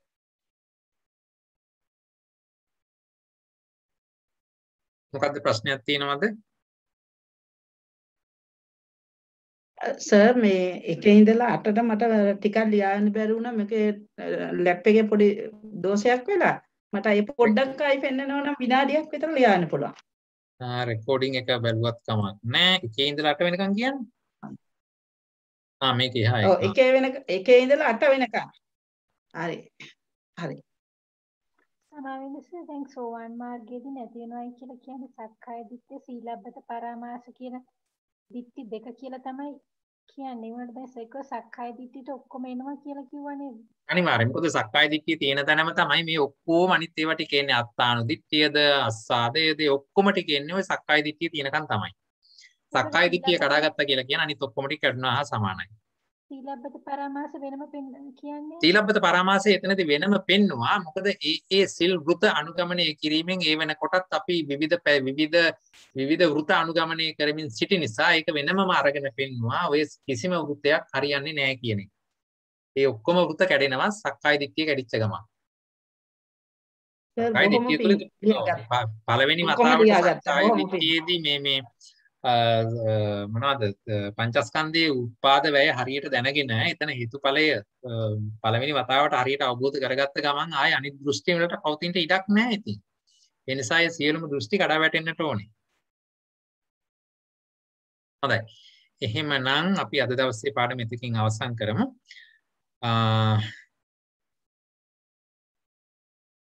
ලබන සෙනසුරාදා නැවත අපි පන්තිය කරමු. හොඳයි එහෙමනම් මෙතෙක් වෙලා අභිධර්ම සම්මස්රණයේ යෙදিলা මේ ලබාගත්තු සියලුම කුසල් අනුමෝදන් කළ යුතු සෑමටම අපි අනුමෝදන් කරමු. පොදුවේ ඔබ අප හැම දිනාටත් පටන ධම්ම සභාවේ ස්වාමීන් වහන්සේලා ඇතුළු හැම දිනාටත් මේ රෝගී කාලේ මේ මොනවද ව්‍යසන කාලයක් අපි ගත කරමින් ඉන්නේ. මේ කාලය තුල රෝග පීඩාදීටපත් වෙලා රෝහල්ගත වෙලා හෝ නිවෙස්වල හෝ ප්‍රතිකාර ලබන සියලුම ස්වාමින් වහන්සේලාට සහ අනිකුත් සියලුම රෝගී බවට පත් වෙලා ඉන්න දන්න අඳුනන නොදන්න හැමෝටම මේ කාලය තුල මෙවැනි රෝග කාලයකින් ඉක්මනට ගොඩ එන්න හැකි වෙන්න රෝග පීඩාදීන් මිදෙන්නට හැකි වෙන්න ආදී වශයෙන් සියලු සුබ ප්‍රාර්ථනා අපි ඉදිරිපත් කරමු.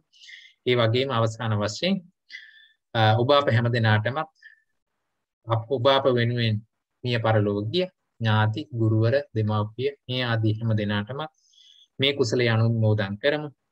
ඒ හැමතෙමත් සුඛී සුවපත් වේවා, රෝගාදී පීඩාදී දුරු වේවා, සෑම සුවපත් වේවා කියන මෙත් සිතුවිල්ල වතුරවමු. අවසාන වශයෙන් මේ සියලුම කුසලයේ ඔබ අප හැම දිනාගේම නිර්වාණ සම්පත්තිය වෙනුවෙන් හේතු වේවා, උපනිශ්‍රේ වේවා කියලා අපි ප්‍රාර්ථනා. සාදු සාදු සාදු. අදනාටම තෙරුවන් සරණයි. තෙරුවන් සරණයි. තෙරුවන් සරණයි. තෙරුවන් සරණයි. තෙරුවන් සරණයි සර්.